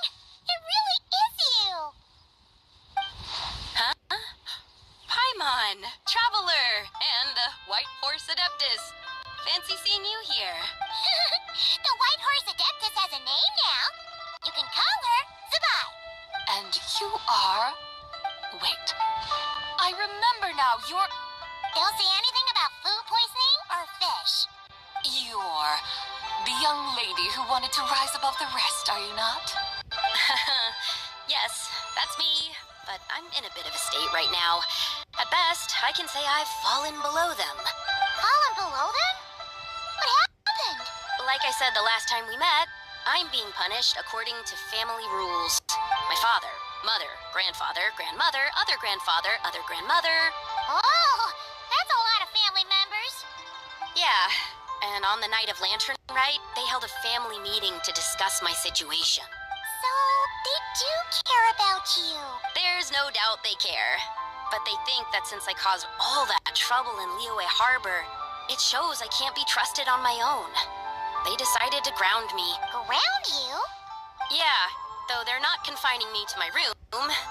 Instead, I have to personally nurture a tea seedling until it grows big enough to be sold at market. Aw, a tiny little tea baby. Do they want you to experience what it's like to be a parent? It's supposed to cultivate my character and temperament. They say this will help me calm down and reflect on my issues. What happened in Liyue Harbor really wasn't your fault. Oh well, at least this punishment doesn't sound too harsh. So, how long will it take for the little tea baby to grow? Actually, I don't know. I've never grown a tea tree before. It usually takes 2 or 3 years. 2 or 3 years? Yes, the tea in this garden requires 2 or 3 years to mature. That long? Zubai, you're not making this up, are you? How do you know so much about growing tea? When the plants thrive and grow, that is the meaning of my name. I can tell at a glance when their season of ripening will come. Do I really have to waste 2 or 3 years here? Why is this happening to me? I'd only just found my direction in life. Did you figure out what you could do to make it on your own? Yes! During the night of Lantern Rite, I heard many people reciting poems from Long Gone in praise of the moon. In that moment, I suddenly felt a great sense of pride. I mean, I helped excavate cultural artifacts from Long Gone, so I contributed to the revival of these poems too, right? So I decided to stay with the archaeological team. I want to unearth even more history. I see. And are you sure that's what you want to do? If you don't achieve anything significant in the years to come, will you still enjoy it? Yes, because archaeology gives me that boom shakalaka feeling. Wait, did Xiangling teach you that? That's right. I was asking her for advice. She said that if something gives you that boom shakalaka feeling, then it has to be worth pursuing. I immediately thought about how, when I'm excavating in the ruins, I always feel like there's a ghost standing beside me, and not in a spooky way. It feels like my great-great-great-great-grandmother patting me on the shoulder and saying, "Keep going. You're about to rediscover some grand ancestral knowledge." That certainly sounds like a boom shakalaka sort of feeling. Right? It feels like I've made some kind of connection with my ancestors. Isn't that amazing? Since you've made up your mind, you should give it your all. And I'd love to, but I'm still grounded. Run away, summon up a little boom shakalaka, and leave the tea garden behind. Flee this village. That might be going a bit far. You don't want to lead others astray, Zabai. Maybe you can try negotiating with your family. Yeah! Tell them about your great-great-great-great-great-grandmother. She must be the most super-duper ancestor to have ever risen above the rest, right? I'd be better off telling them about the White Horse Adeptus. After all, she's the supreme riser above the rest who saved my great-great-great-great-great-grandmother. Sort of great. Then it's settled. Tell your family that your decision has my blessing. Thank you, Tsubai, but I don't think cosplay is going to work on them. They won't listen. They don't need to listen. You need only follow the rules they've set out for you. What do you mean? As I'm sure you know, some ancient texts refer to the White Horse Adeptus as the Daughter of Time. My family history contains such records. But what of it? If the White Horse Adeptus were to manipulate time to make your tea seedling grow overnight, then you'd be free, correct? Is that how it works? If the White Horse Adeptus were to really get involved, my grandfather would let me leave right away. But who really believes that she'd show up and help? It's not as if you have any other options. Why not try calling out for help? It won't cost you any more. Guess I might as well. I've got no better ideas anyway. White Horse Adeptus, if you can hear me, please save me from my predicament.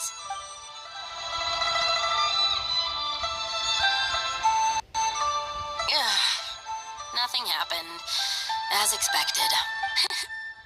Perhaps the White Horse Adeptus has already heard your prayer. Why not come back here tomorrow and take a look? By then, the seedling you planted may well have grown into a thriving tea tree. Thank you, Tsubai, for trying to comfort me. I do feel better now, kinda. Can't you really do something like that? I'm curious to find out. Oh, it's getting late. Why don't you all stay at my house tonight? My family may be strict with me, but they're always welcoming to guests. That sounds great! Let's get some sleep and then come back here tomorrow to see if our tea baby has grown.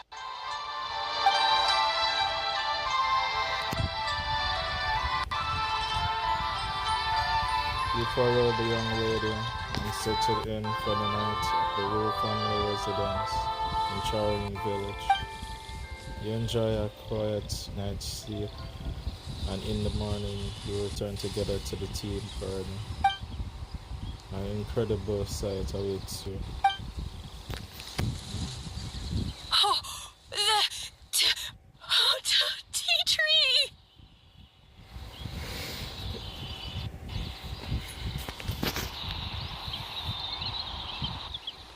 Whoa!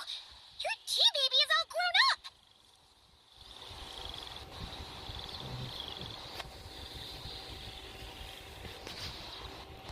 Indeed, it has grown into a mature tea tree that can stand tall in the face of wind and rain.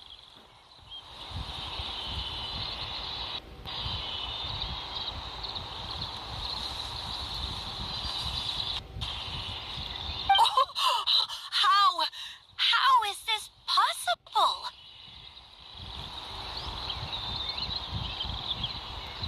It must be the work of the White Horse Adeptus. Her prayer must have moved her. Are you sure?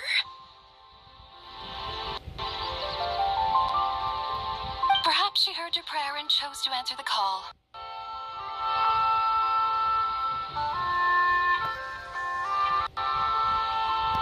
She once saved my great-great-great-great-great-grandmother. This time, she saved me. That's incredible! Your family must be blessed by the White Horse Adeptus. I guess so. I need to tell everyone the news right away. We'll show the ongoing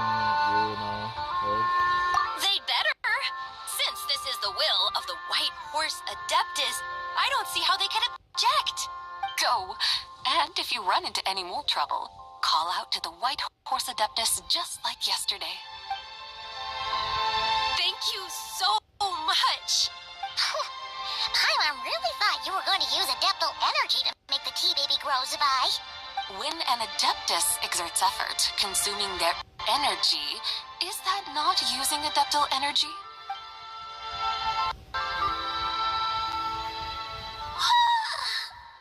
Alright. What are we doing out here in the middle of the night?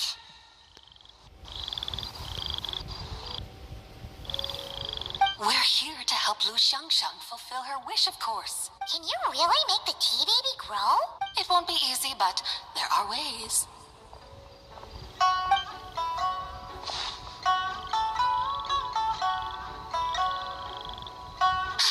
There, it's grown. Hey! You just transplanted a tea tree from over there! So, there's a mature tea tree here now, yes? Isn't she the snake one?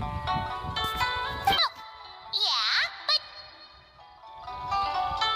And am I not the White Horse Adeptus? yeah, Is this tea tree then not a manifestation of the White Horse Adeptus's will? you're not wrong. But again, there's something not quite right about this. Maybe this will become another mystical Adepti tale recorded in their family history. That would be marvelous. Paimon thinks so too. Hey, Traveler! Sabai seems to be doing much better now, don't you think? Maybe being outside is good for her. Oh! Paimon bets that's why Zhongli chose to send her on this errand. Why don't we continue showing her around the deal? That's a great idea! We've already shown her Liyue Harbor, Yulong Wharf, and Xiaoying Village. How about we head to Qingce Village next? Qingce. That name sounds familiar. The scenery there is really beautiful. Pretty, too. It's the perfect sightseeing spot. How about we show you around? I must say, I have been mightily impressed by the mountains and waters of Liyue. Please lead the way, my dutiful guides. Alright, let's go!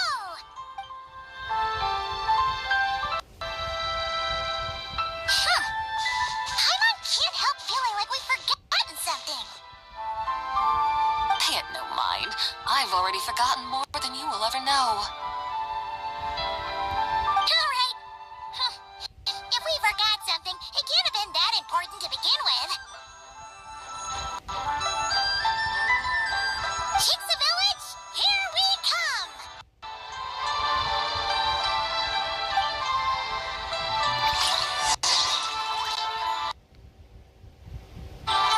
Oh, you'll remember her once you see her up close.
We should plant cucumbers.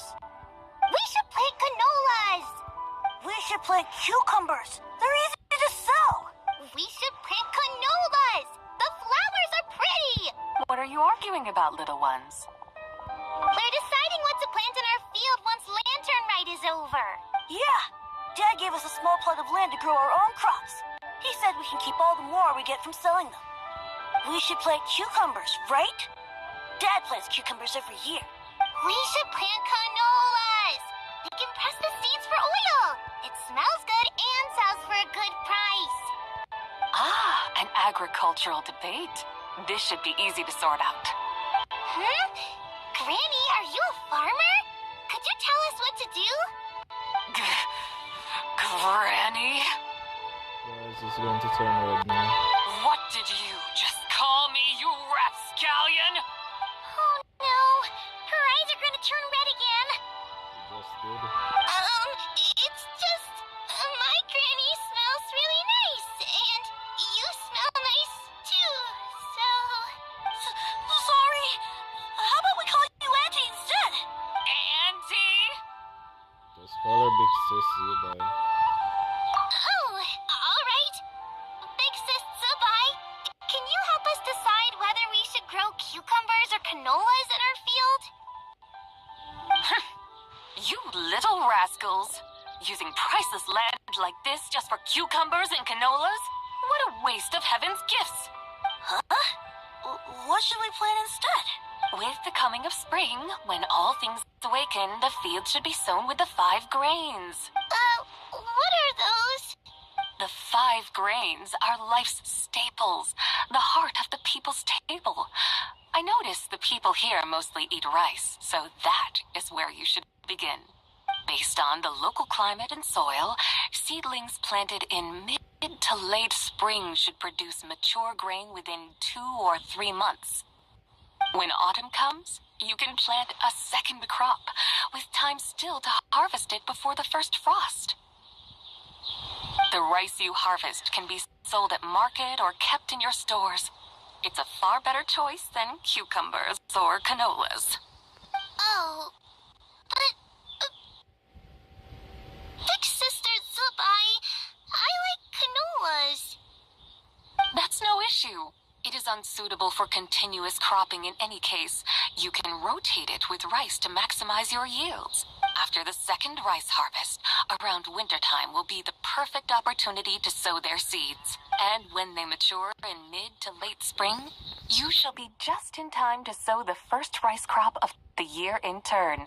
This way, your field will sustain balance. Rice and canola in a harmonious cycle. Wow, that means we'll have crops to harvest all year round. Wait a minute! If rice and canola take up the whole year, what about my cucumbers? A firefly dares rival the brilliance of the moon? In what twisted universe should cucumbers vie for land with rice? Big Sis Zubai, you're going to hurt Lil Lee's feelings. Auntie hates cucumbers. Stop crying this instant. I meant that cucumbers are simple enough to grow. There's no need to devote a whole field to them. Just find an empty corner of your yard, scatter some cucumber seeds in the earth, and before you know it, you'll have a thriving patch of vines. Cucumbers delight in sunlight and moisture, but they suffer in cold weather. If you wish to plant them this early in the year, you should make sure they're protected from frost. Wow. Is it really that simple? Let's hurry home and get started right away! Are you really in that much of a rush? Well, thanks, Big Sis Zubai, who's fierce but really good at farming. We gotta go! Thanks, Big Sis Zubai! See you around! Paimon never imagined you'd know so much about farming. What's so strange about that? The people of Longon called me the god of soil and grain. Are the fields not made of soil? Is rice not one of the 5 grains? Huh, that's true. So, if the god of soil and grain is a farming god, that means the White Horse Adeptus must be a farming adeptus, right? When you put it like that, Zubai suddenly seems well down to earth. Of course, the god of farming is down to earth. Mind your tongue, impertinent child. How dare you diminish the lofty bearing of an adeptus? Hey! You're the one who said the god of soil and grain is all about farming. Enough! It's time for us to take to the skies once more. Join me now.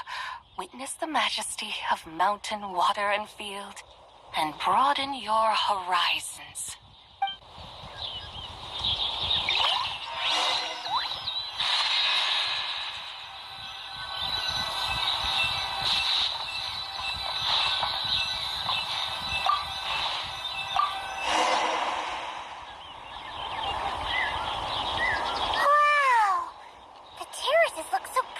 Up here.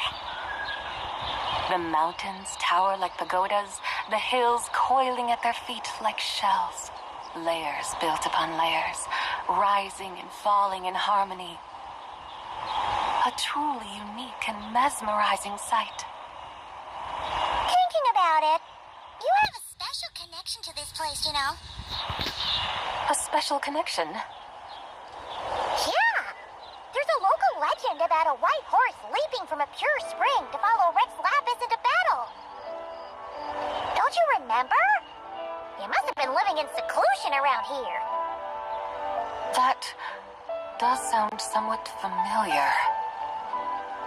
Oh, and if we keep going up this way, we'll reach a super duper spooky spot. You might have a connection to that place too.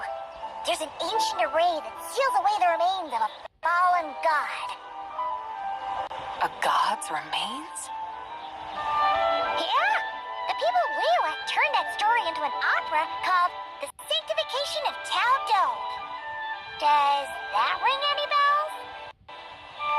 Tao Do. Huh. The 7 and 8 gates array. That's right! You do remember! Boone, the god of the underworld, who could pacify the forces of life and death. Huh? So, Tao Do had another name? Let's go take a look.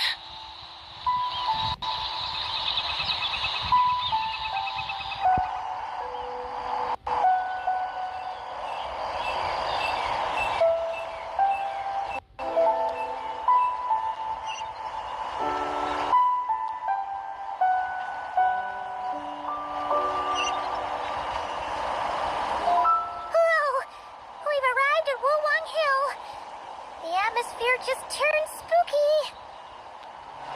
I can't help but feel there's something strange about this friend you haven't seen in ages. Huh? Paimon thought she heard someone's voice. Let's head down and check it out. It's cool. So, she must be talking about. She must be talking to Zhang.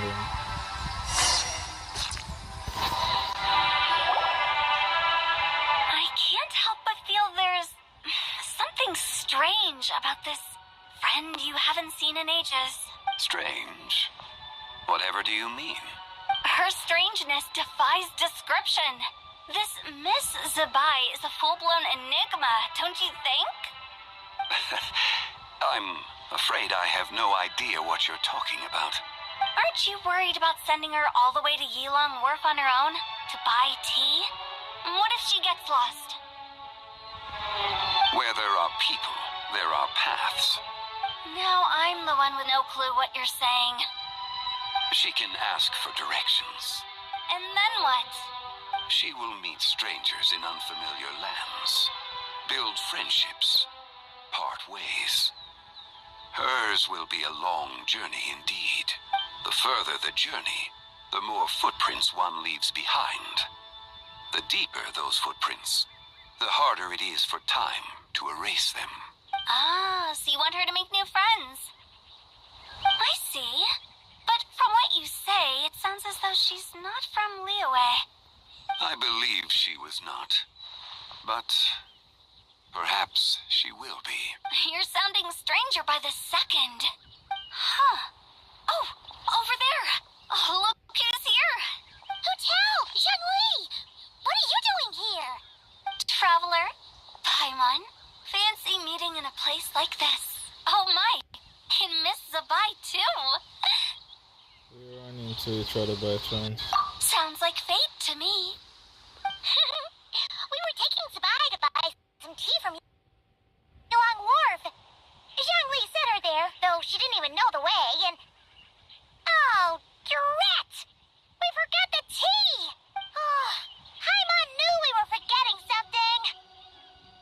Try, don't forget. Why didn't you say so earlier then?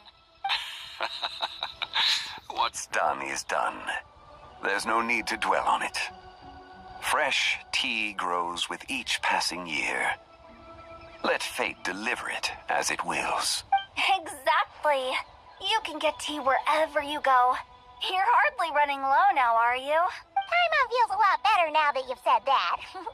Still, I'm a little confused. If you were buying tea, how did you end up all the way out here? We're taking Spy on a sightseeing tour. We started at Leyland Harbor, stopped in at Yulong Wharf, went sightseeing around Xiaojing Village, made our way to Qingce Village, and now we're here. Wow, that is quite the itinerary. Yeah, actually, Paimon thinks it's about time we headed back. What are you two doing here, Peter and Johnny? I'm here to pay my respects to my ancestors. My dear consultant kindly agreed to join me. It is Lantern Rite, after all. Adepti and ancestors should be venerated alike. Ancestors? Wait, could you be? Are you heir to the Wu-Wong kid? Or perhaps the lone butterfly of the Crimson Flame? Whoa, have you got all your memories back? Huh? Miss Zabai, you know about the Wangsheng funeral parlor and the 8 adepts? I happened to hear a storyteller expound on the sanctification of Tao Do. Lots of people know that story, sure, but very few can discern my family lineage from just a glance. Well, Zhongli, your friend here really is quite something. Unfortunately, there's no time to dally right now. We have a hill to climb. Perhaps once today is done, we can find time to chat over tea, recite poetry, and admire the moon? That would be wonderful, Director Who. Oh, and before we go, you've been traipsing around all day. I suggest you stop off at the Wangshu Inn on your way back for a good night's rest. Wouldn't do to exhaust yourselves, Thanks for the advice. Don't mention it. All right, we'll take our leave now. See you later. Hotel's so thoughtful. Why don't we follow her advice and stay at the Wangshu Inn tonight? Spy, you can see the whole of Dihua Marsh from up there. The view's amazing. Plus, you can sample Smiley Yinshao's cooking. Wangshu. An intriguing name. It couldn't hurt to check it out.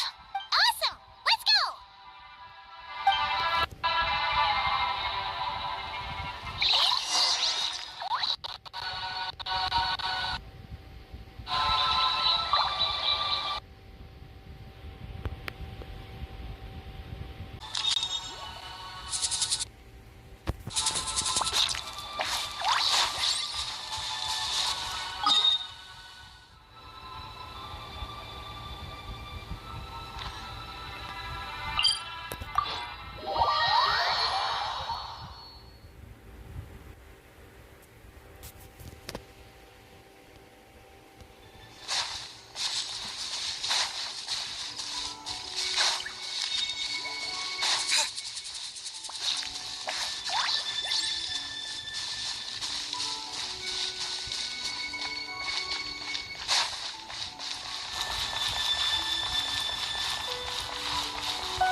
Structure Wangshu Inn.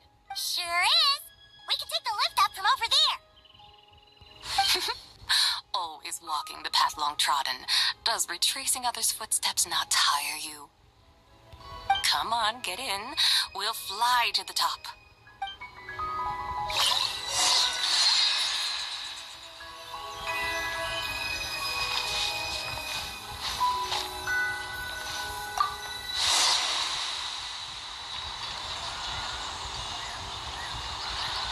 Are we really going to fly up to Wangshu Inn? Isn't that a bit showy? All the guests are going to see us. Is that a bad thing? To be able to witness an Adeptus. This will surely add to the inn's appeal, not to mention the room prices. The owner will thank us. You seem to really like showing off your powers. This inn's architecture is incredible, and the surrounding countryside radiates a picturesque charm. No wonder the new proprietor of the Baiju guest house thinks he can't compete and has decided to change his own establishment's name. The new proprietor? Ah, you mean Lu Shengsheng's dad. So you know about that, too. Personally, Paimon thinks it should go with something like Rex's Rest. That's a contender's name if Paimon's ever heard one. A fitting name indeed. So you think the guest house should change its name, too? Paimon kind of thought you'd say something like, such sacrosanct traditions must never change. Time flows ever onward. Why should the rules of yesterday be carried forward into the world of tomorrow? The people of today should determine what is to be kept. Huh. You're not as old-fashioned and stuffy as Paimon thought. The years ebb and flow, seas recede to reveal fields. In the vastness of time, I am but a wild horse in a boundless sea of dust. Even Rex Lapis, having waded through the waters of the river of time, is not quite the same as before. Xiangli? What was he like before? That is another story for another time.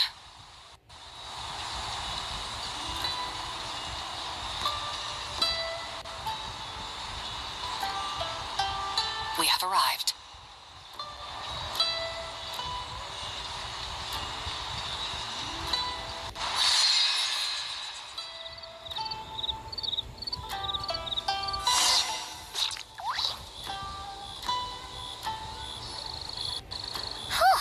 This is the first time Paimon's ever flown up to Wangshu Inn on a chariot.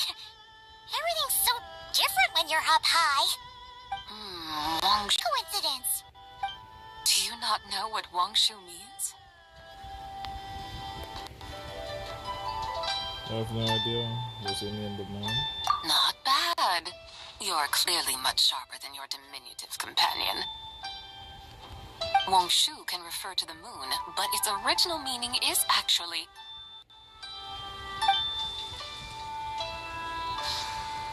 The goddess who rides the bright moon's chariot. And you must be the conqueror of demons. Xiao! Paimon was wondering if we'd disturbed you by flying down from the sky. Not at all.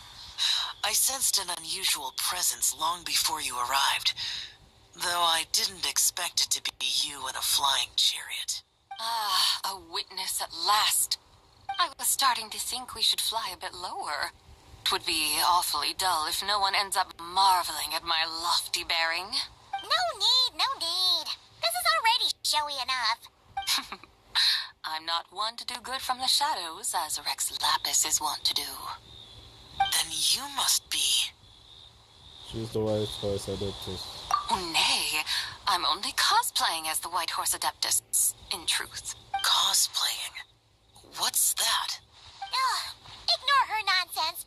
She's a genuine article. The one and only, completely authentic White Horse Adeptus. It's just... Xiao, did Zhongli say anything about her being a teensy bit... not quite right? Mental instability, perhaps? Did Zhongli tell you that?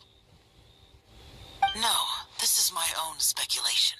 Oh, you pretty much hit the nail on the head. It's like her brain's filled with a bunch of slimes right now. All gloopy and messy. There's a hot-tempered pyro slime, a math-obsessed hydro slime, and a mischievous little animo slime. But don't tell her Paimon said that, or she'll come and tell us all off. You white-haired rascal!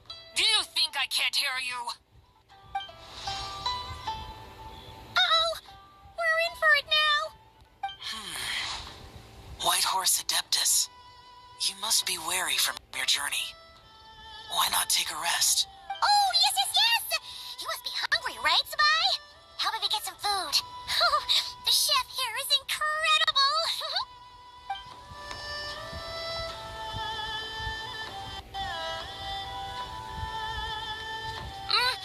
It's so hot. So spicy. Are you okay? Do you want Paimon to get you some water? Don't worry about me. I just need to pace myself.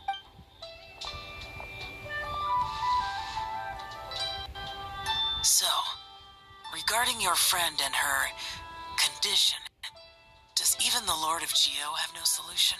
Zhangli said we should wait and she'll get better on her own. But who knows how long that's gonna take. He says her three spirits have only just merged and have yet to settle. Is that why her personalities change so easily? Yep.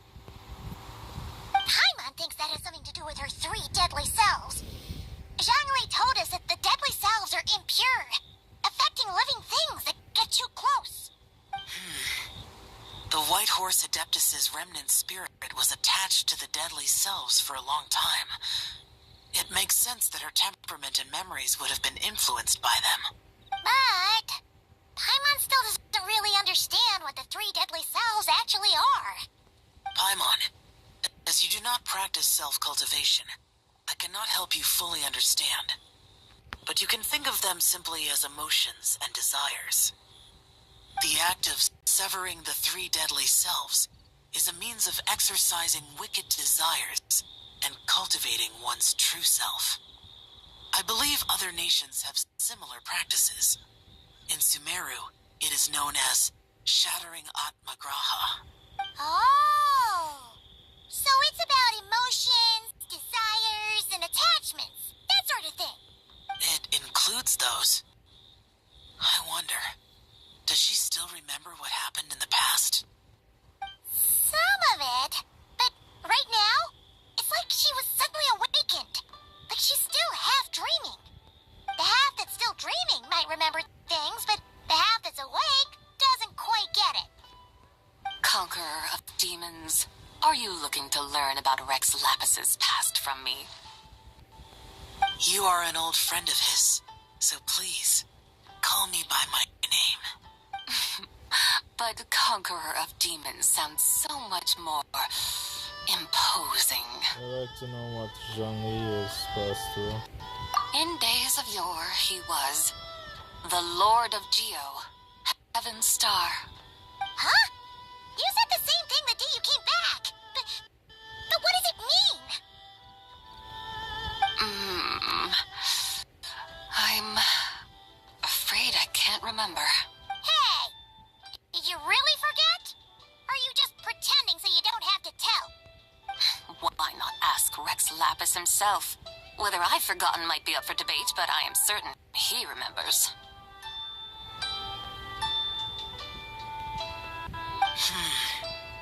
He must have his reasons for not raising the past, and you likely have similar concerns. I shouldn't have asked. An answer that suits your style, General Olatis. Now that we're on the subject, though, I suddenly remembered something. Which is? In the distant past, there was a feast, which I attended. I faintly What happened? Among the dishes served, there was one that could be found in every household throughout Langan at the start of spring. A dish called Flavor of Spring. I suddenly remembered the recipe for this dish. Is that it? Yes! Since it's lantern right here in Liyue, why don't I make some for you to try?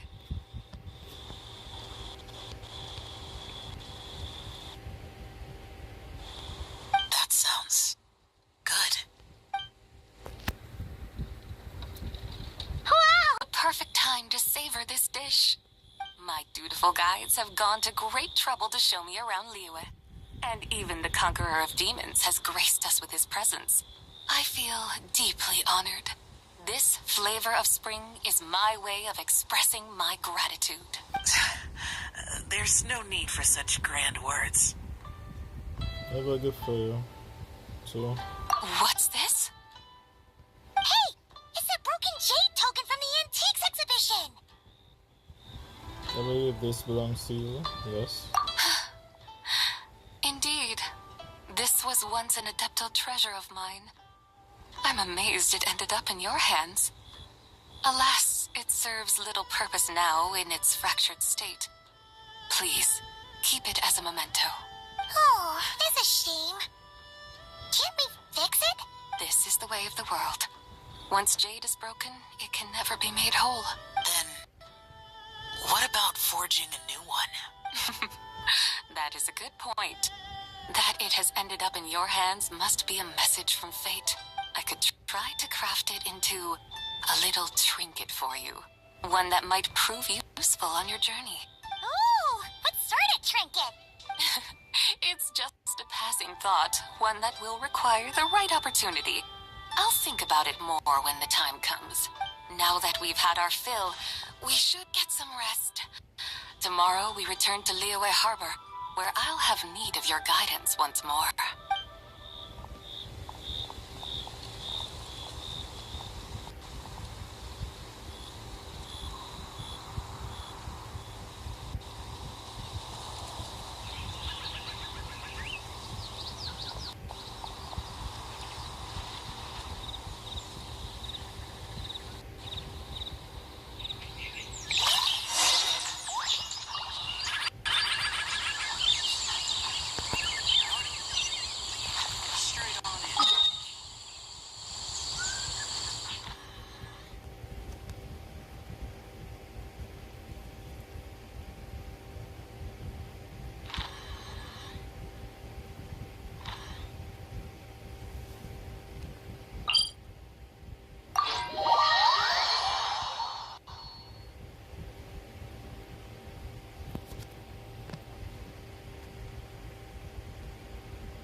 Chi-Chi, the lantern ride is almost over.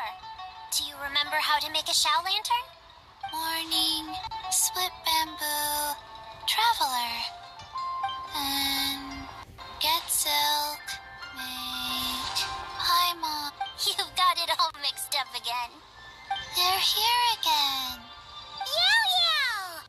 Looking good in that new outfit, huh? Hey, it's Paimon!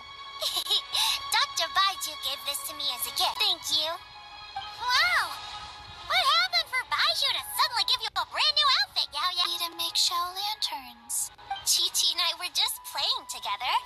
Dr. Baiju's too kind. Oh, yeah, take a look at this. Dr. Baiju gave me these clothes, but it was Chi-Chi who wove this little basket. Wow! It's beautiful! When did you become so good with your hands, Chi-Chi? I learned to make Shao lanterns. Thanks to Yao Yao. I also made a wish. What do I always say? The White Horse Adeptus answers prayers. Come, help this old man make an offering in thanks.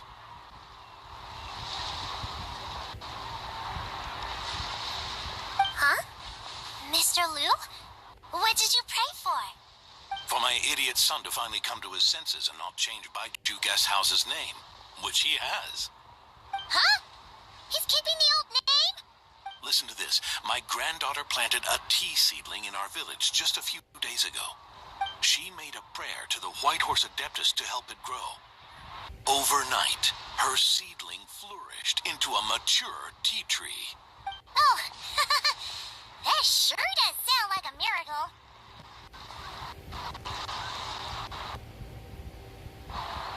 Could the White Horse Adeptus really have helped it grow? Of course she did. Oh, White Horse Adeptus, how blessed is our family over whom you keep watch. Truly, this is an extraordinary miracle. You must record it in your family history without delay. Of course. Huh? Is that you, Miss Zibai? Indeed. I have a long-term booking at your guest house. Yes, I recall. Mr. Zhongli said to charge your expenses to the Wangsheng Funeral Parlor, if I remember correctly. That's young Lee. Always making trouble for poor Hu Tao. I noticed when you were here last that you bear a striking resemblance to the pictures of the White Horse Adeptus in my family history. You both have golden eyes. Perhaps fate has had a hand in our meeting. And a glad meeting it is, Miss Zibai. Now, why don't I gift you some tea from my garden to celebrate this encounter? We grow Sunglaw tea there, and it has quite the reputation throughout Yilong Wharf. I hope you will accept it. Oh! Sunglaw, buy 10 boxes, get half off teas. Back on the menu. Buy 10 boxes, get half off? Don't be silly. This is a gift. It's free. Hoo-hoo! Nice! Thank you so much, Boss Lou. There's no need to thank me. You're a visitor from out of town, which makes you an honored guest. Make yourself at home. Lantern Rite may have ended, but the streets are still bustling with activity. Make sure to take everything in, meet some new friends, and enjoy your time here. And that goes for you kids as well. Happy Lantern Rite. Got it, Mr. Liu. Happy... Lantern Rite. Yeah! Happy Lantern Rite, everyone! Happy Lantern Rite indeed.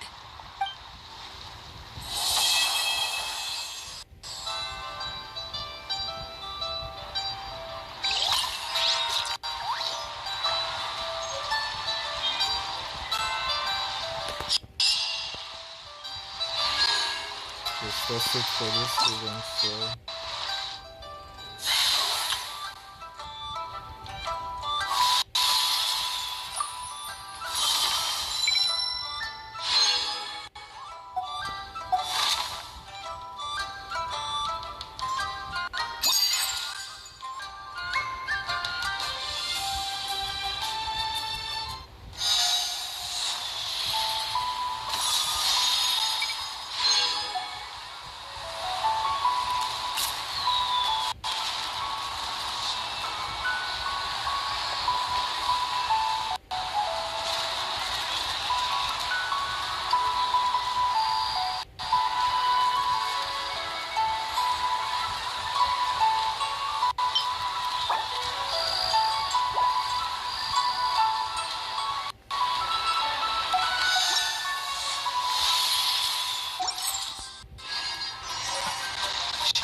is what I get for being impulsive. Making a shower lantern's no joke. Traveler? Oh, ain't that something? It is you! Happy Lantern Right. Are you making shower lantern? Yeah. Miss Pinkshy gave me the frame, but I designed all the details and made all the ornaments myself. Pretty rad, huh? I even gave Hu Tao a few. Oh, shoot. I totally forgot I promised Hu Tao I'd help her make some shower lanterns, too. I gotta release this one pronto.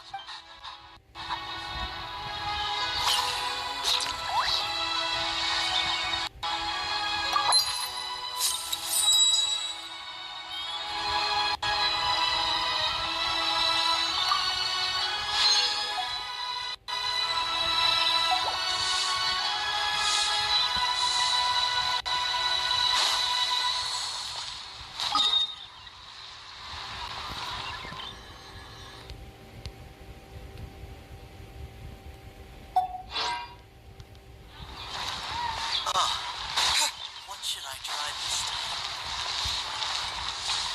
Cheap and tasty chop suey!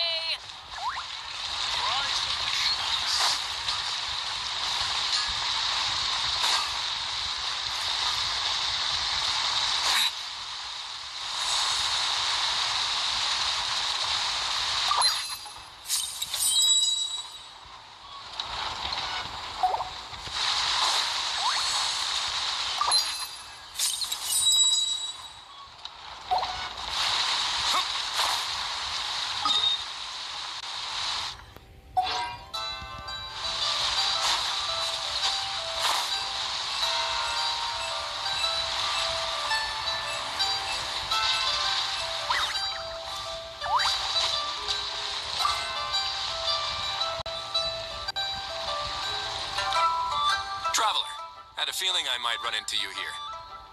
Allow me to extend a traditional Liyue greeting. Happy Lantern Right. About the souvenir photo. Correct. I requested one from Miss Pig Shi. Seems she really did secure a professional photographer. Shall we, then? Take a good shot. I plan to stick it up on my office wall when I get back to Fontaine. Let's start the photo shoot then. Sure. Do I need to strike a pose, or... Suggestions are welcome, Traveler.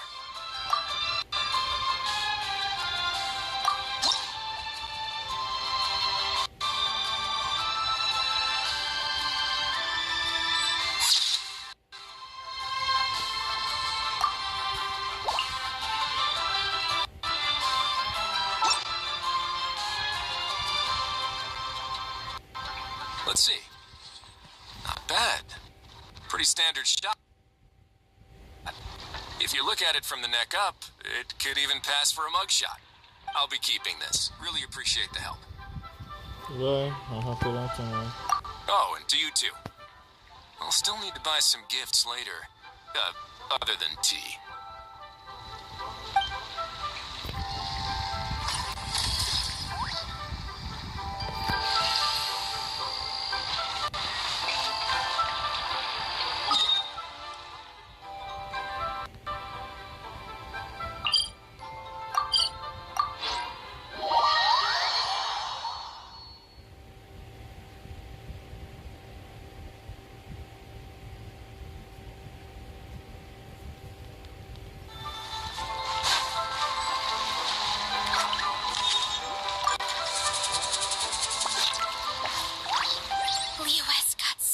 Delicious food.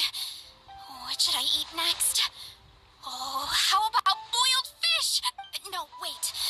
I need to take a picture for everyone back at the tribe first. Also, want a souvenir photo? Traveler? Oh, wow. So you're the pro photographer that lady was talking about? It's me. That's fantastic. You're so talented. Of course you're good with a camera, too. Sure. I want to strike a cool pose. But what if it looks weird in the picture? Any advice? Put the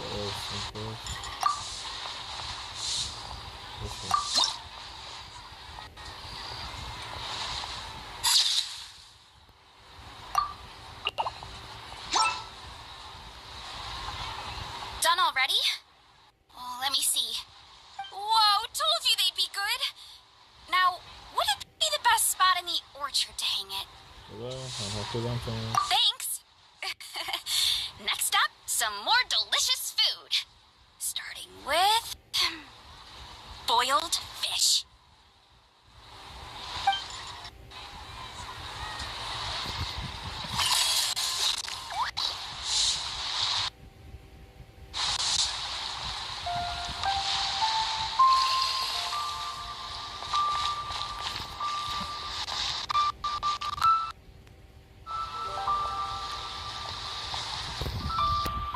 So, I'm returning for the more troubleshooting steps.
What should I try this time?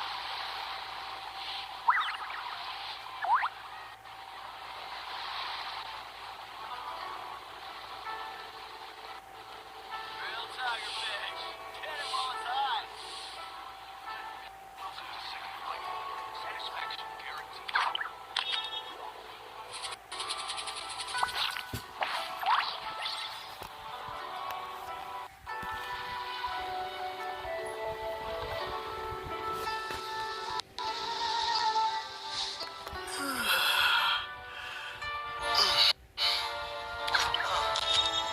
What should I try this time?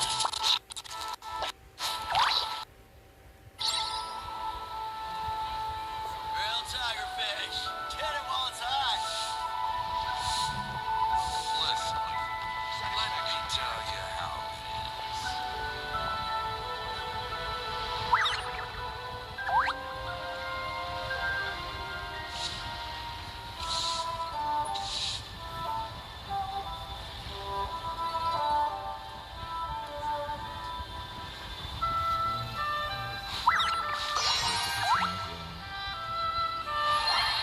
Real tiger fish.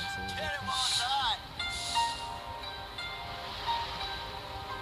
Listen, let me tell you how it is.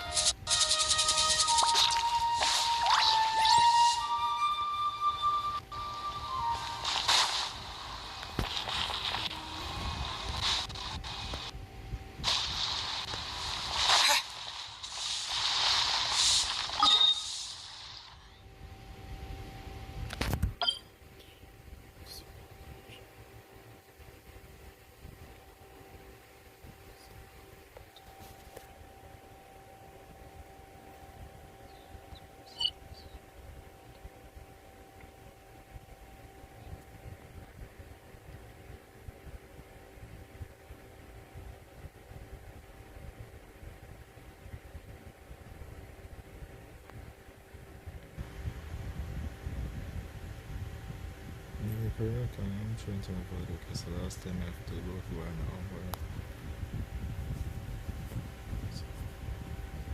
So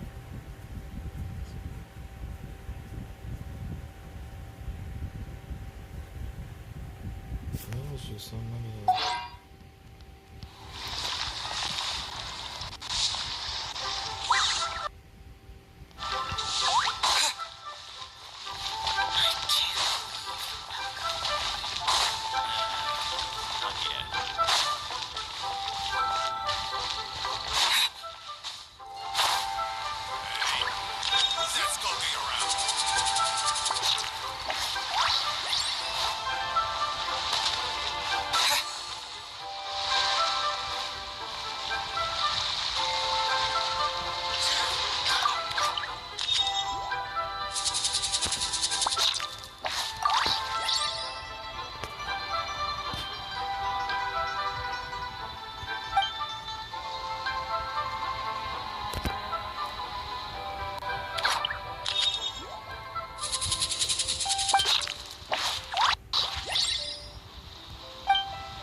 The truth.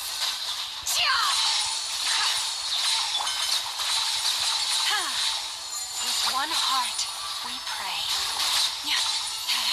You poor lost lamb. It all adds up.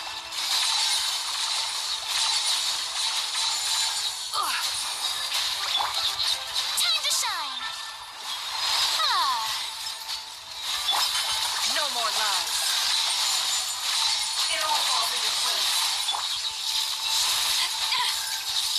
For the everlasting forest. Be sanctified. Bow your head. Stop that! Can't hide the truth. It all falls into place. Silence! The tides beckon. With one heart, we pray. Let my name echo in song! How dare you!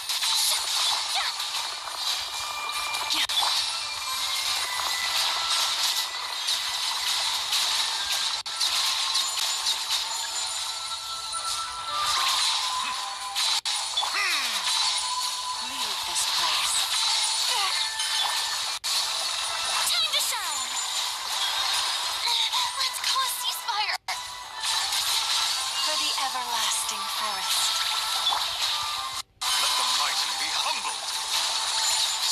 down.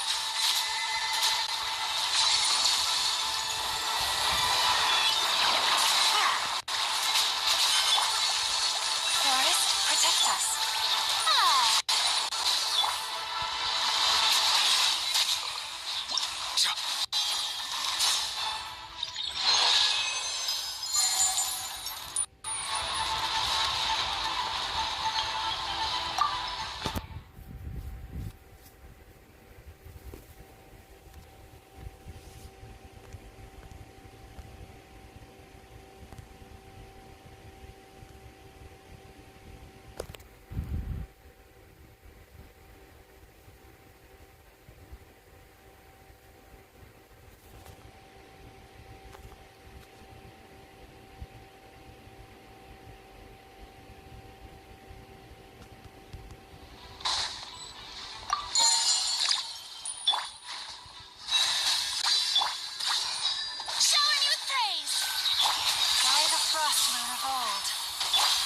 Bow your head.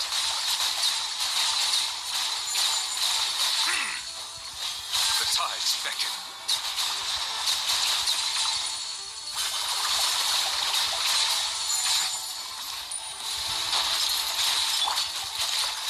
For the everlasting forest.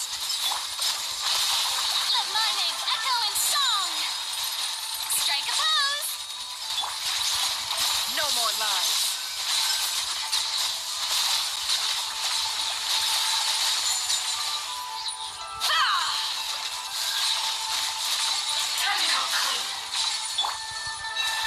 By the frost moon of old. Let the world collide! The show begins!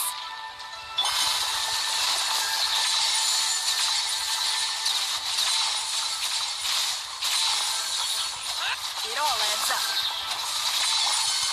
Leave this place. Be sanctified. Justice is blindsided.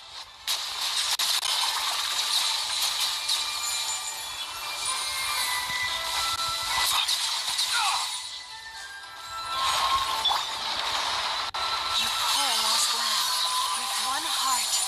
Time to shine!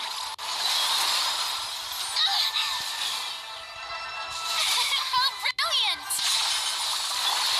No more lies.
adds up.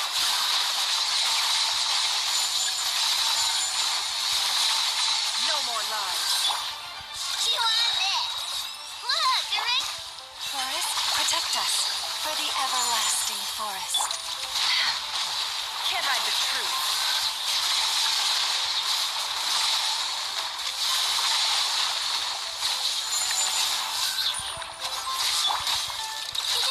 Go clock.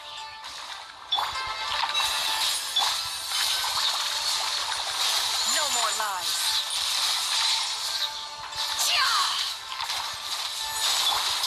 Ding dong water bomb. You poor lost lamb. By the frost moon of all.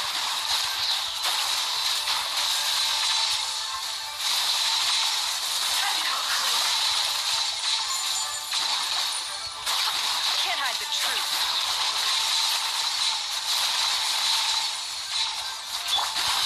I'll protect us.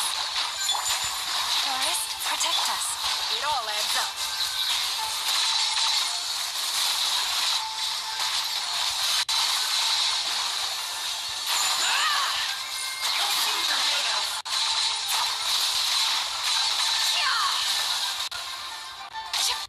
No more lies. Good luck.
Away from me!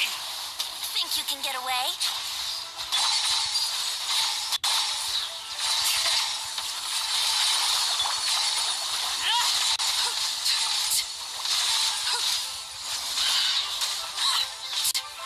Brace yourselves. Get back! Stay away from me! Time for takeoff. Bring it.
Cleanup sequence initiated. Flash attack! Annihilation mode. The long sleep beckons. Observe. Close your eyes.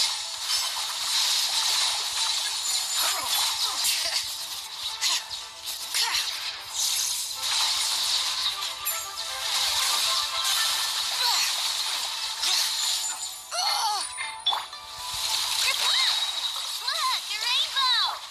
Defensive mode engaged. Be silent. Night falls. Observe.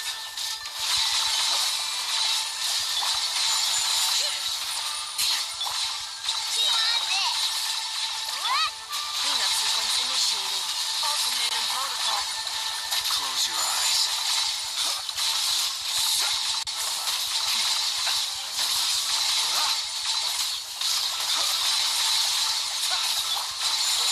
Go claw!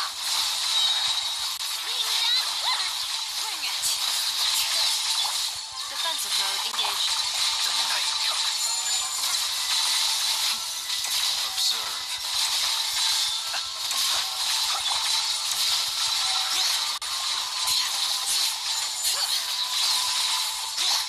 Chew on this!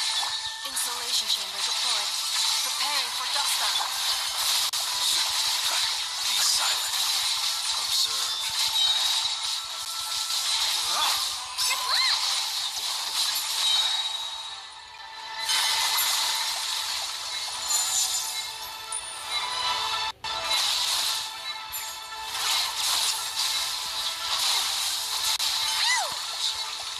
Flash attack!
Ah, shit.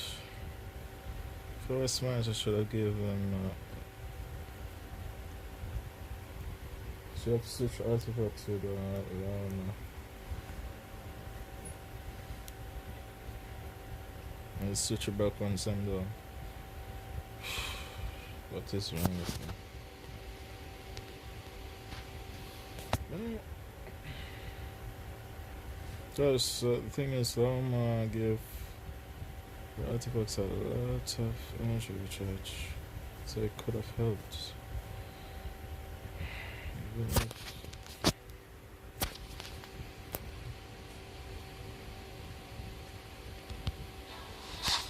I don't know how to use it. I'm finding it. Okay.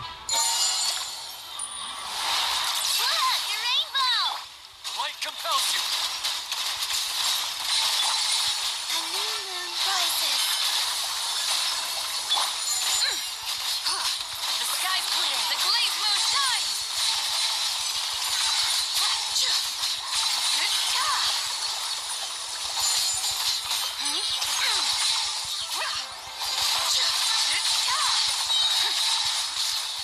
Lofty wisdom will show us the way.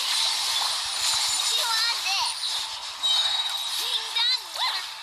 Green moons converge. Be gone, shadow of darkness. Be cleansed.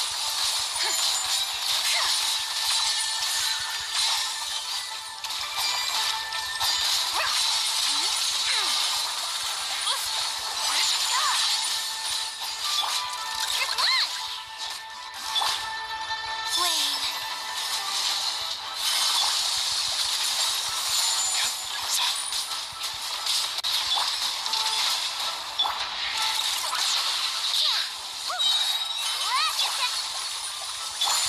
Divine light, shield them.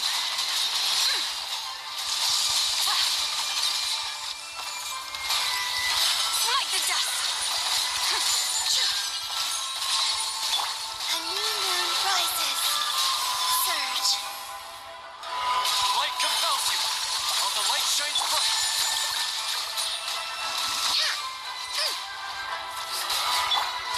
Without further ado.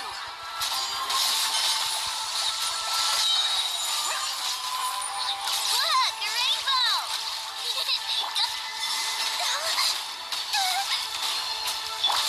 Lofty wisdom will show us the way.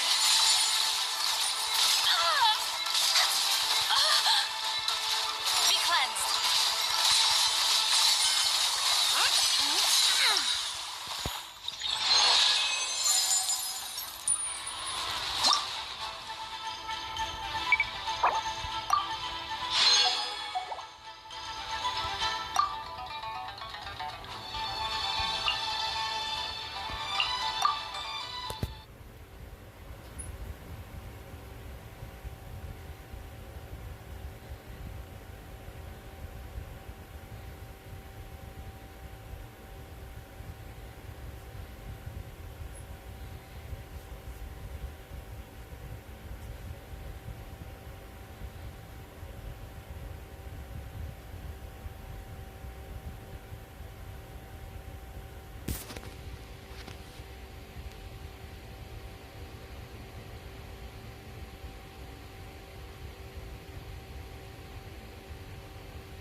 Flash attack.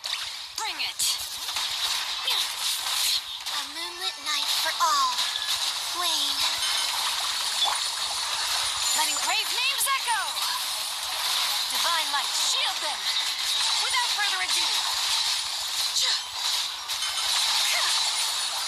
Smite the dust.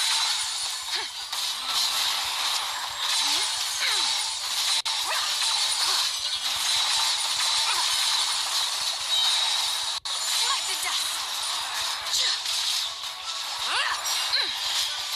Lofty wisdom will show us the way.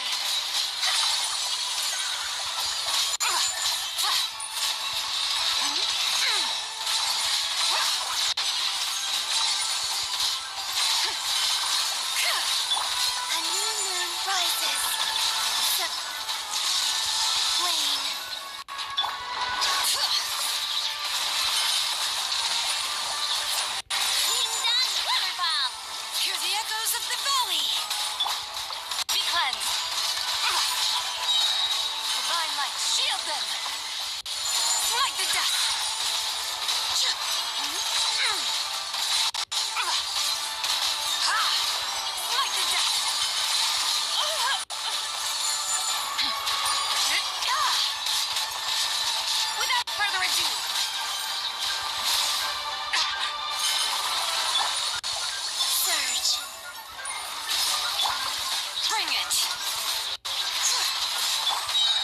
Chew on this. A moonlit night for all. Lofty wisdom will show us the way!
welcome. Please take a seat.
Miss Lantern, right?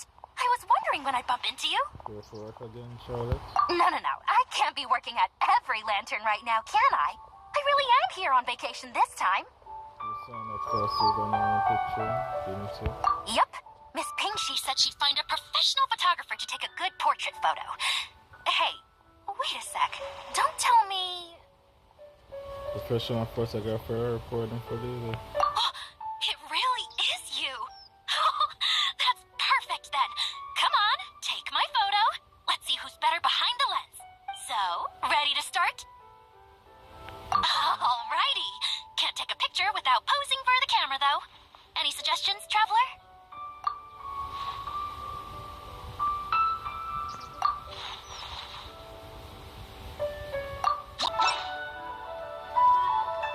Done? Did you adjust the lens and check the lighting? Make sure the focal length was properly set? Let me check. Wow, you actually nailed everything! Oh, a shot like this is front page quality! Next interview, I'm definitely bringing you along. Imagine the amazing shots we could take together!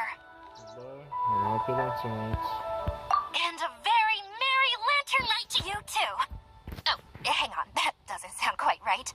Whatever. Have lots of fun!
Another time.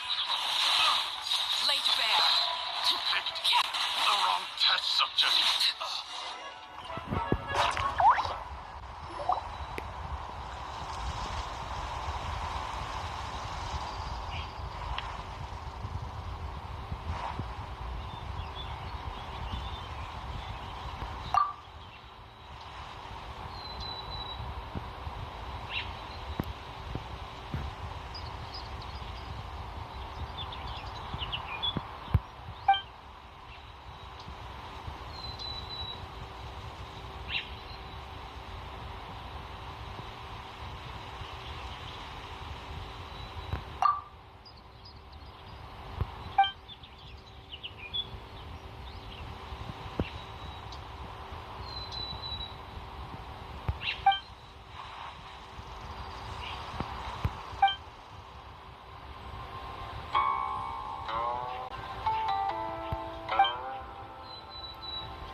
The campaign begins.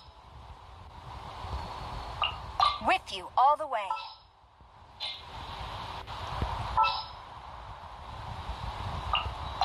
Where are we headed this time?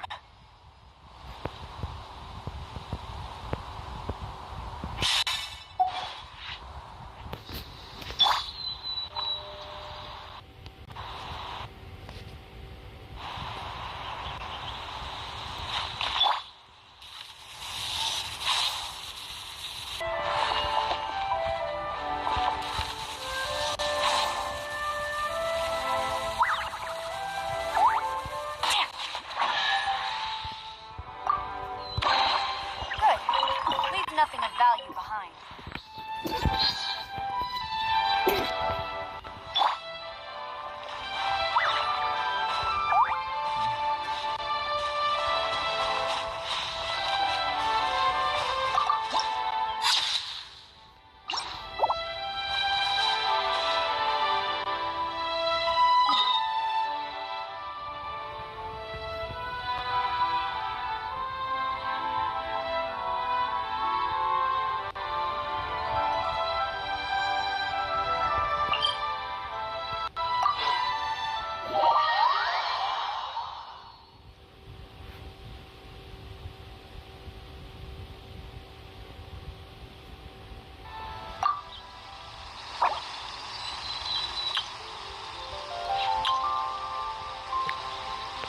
Inactivity serves no purpose whatsoever.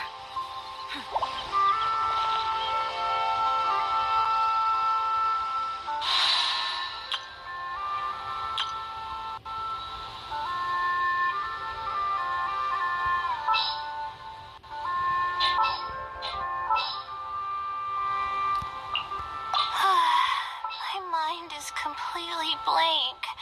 I need to get out and unwind. You want me on your team?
Letting brave names echo! Wipe out!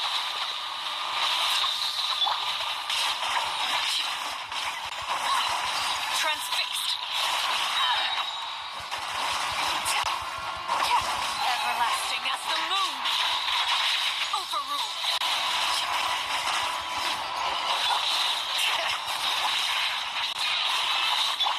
Fire rate!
This close.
On the road.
Sunshine Sprite. Transfixed. Oh, everlasting as the moon. Late bear. This shall not be my fate. Bring it. Be gone, Shadow of Darkness. Go get him, Aiden. Teamwork is dreamwork. Wipe out. Letting crave names echo.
shines bright.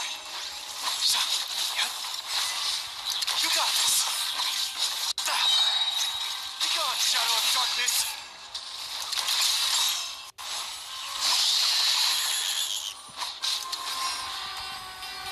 Press the advantage. All the light shines bright.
compels you.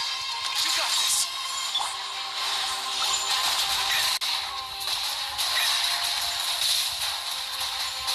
Go!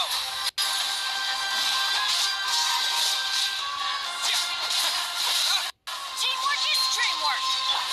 While the light shines bright.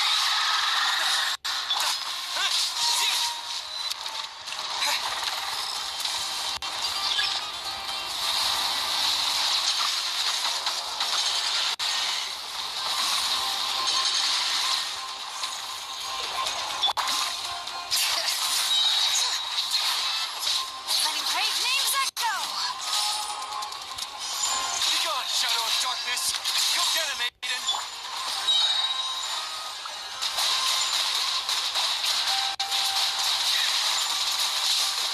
Water jet! Yeah! Wipe out!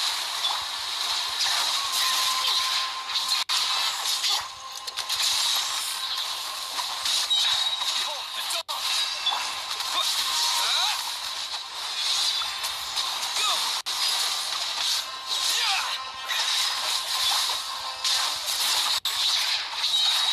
Hear the echoes of the valley! You got this! Everybody stand! Light compels you! Bring it! Go! Yeah!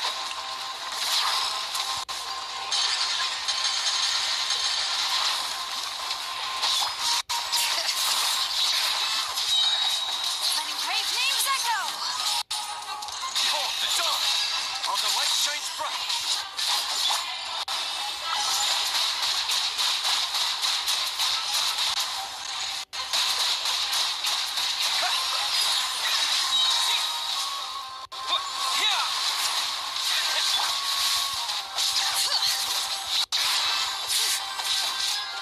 Light compels you. You got this. Going in! Water jet!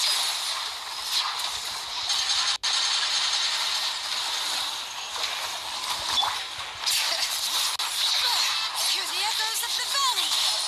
Behold the dawn!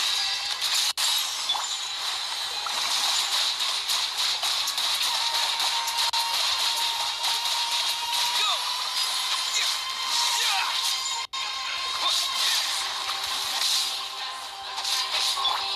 Bring it! Let's light it up! While the light shines... Be gone, shadow of darkness! Letting great names echo! Everybody stand back! Bombs away! Go!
We'll discuss my fee afterwards.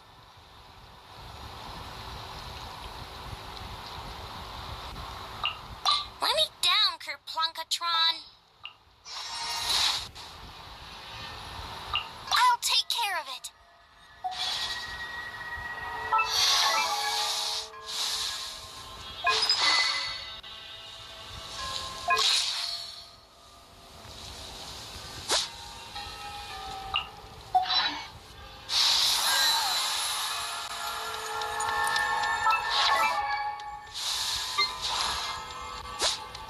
I wonder when I'll be as tall as...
the truth.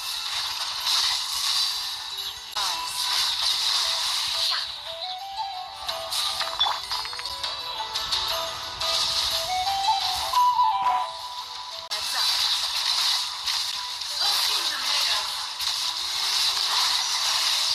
Can't hide the truth.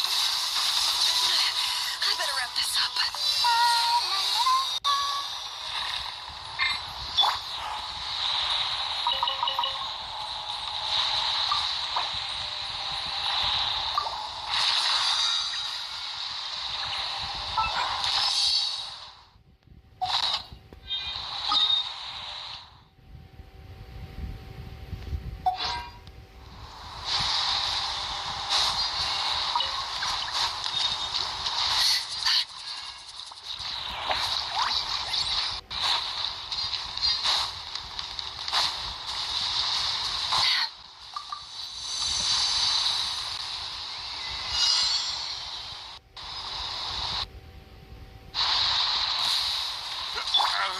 Who's that?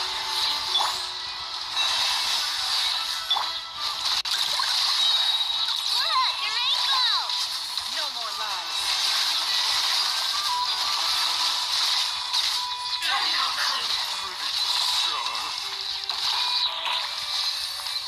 Can't hide the truth. Ding dong water bomb! No more lies.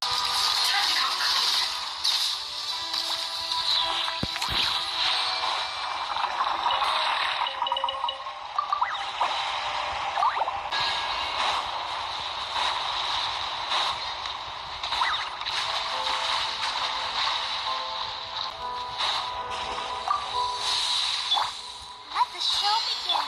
We got ourselves a strike. Prepare to meet your maker. Good luck!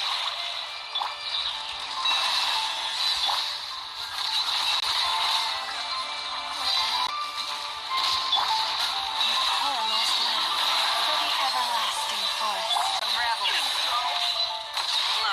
The sands of time got me.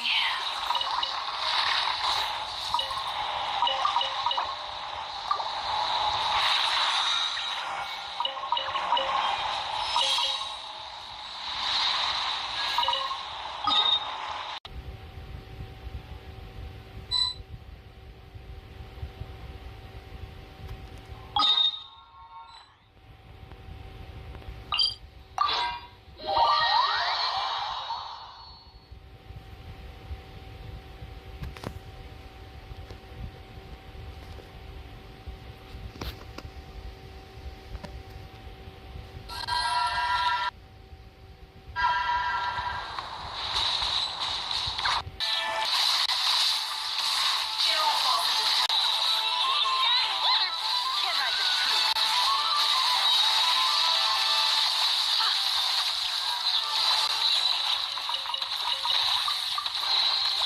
That looks like it's worth a pretty sum.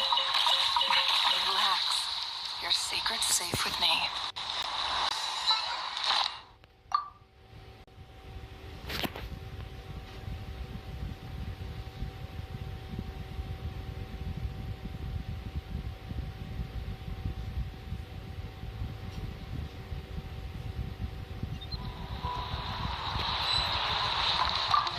Add at.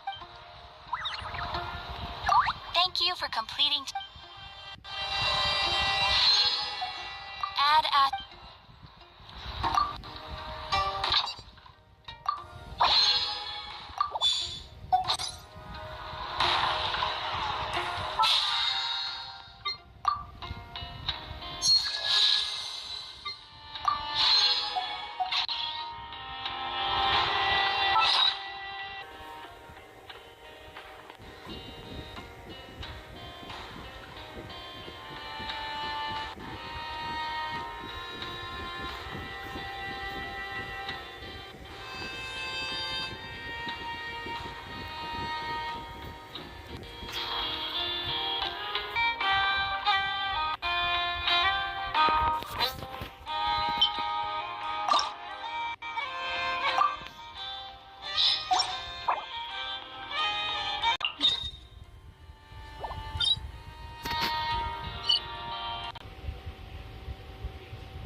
Alright.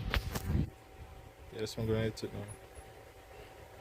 Yes, I'm going to hit it now.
Just doing what you're good at won't cut it, you know. Sometimes the only way to grow stronger is to step out of your comfort zone.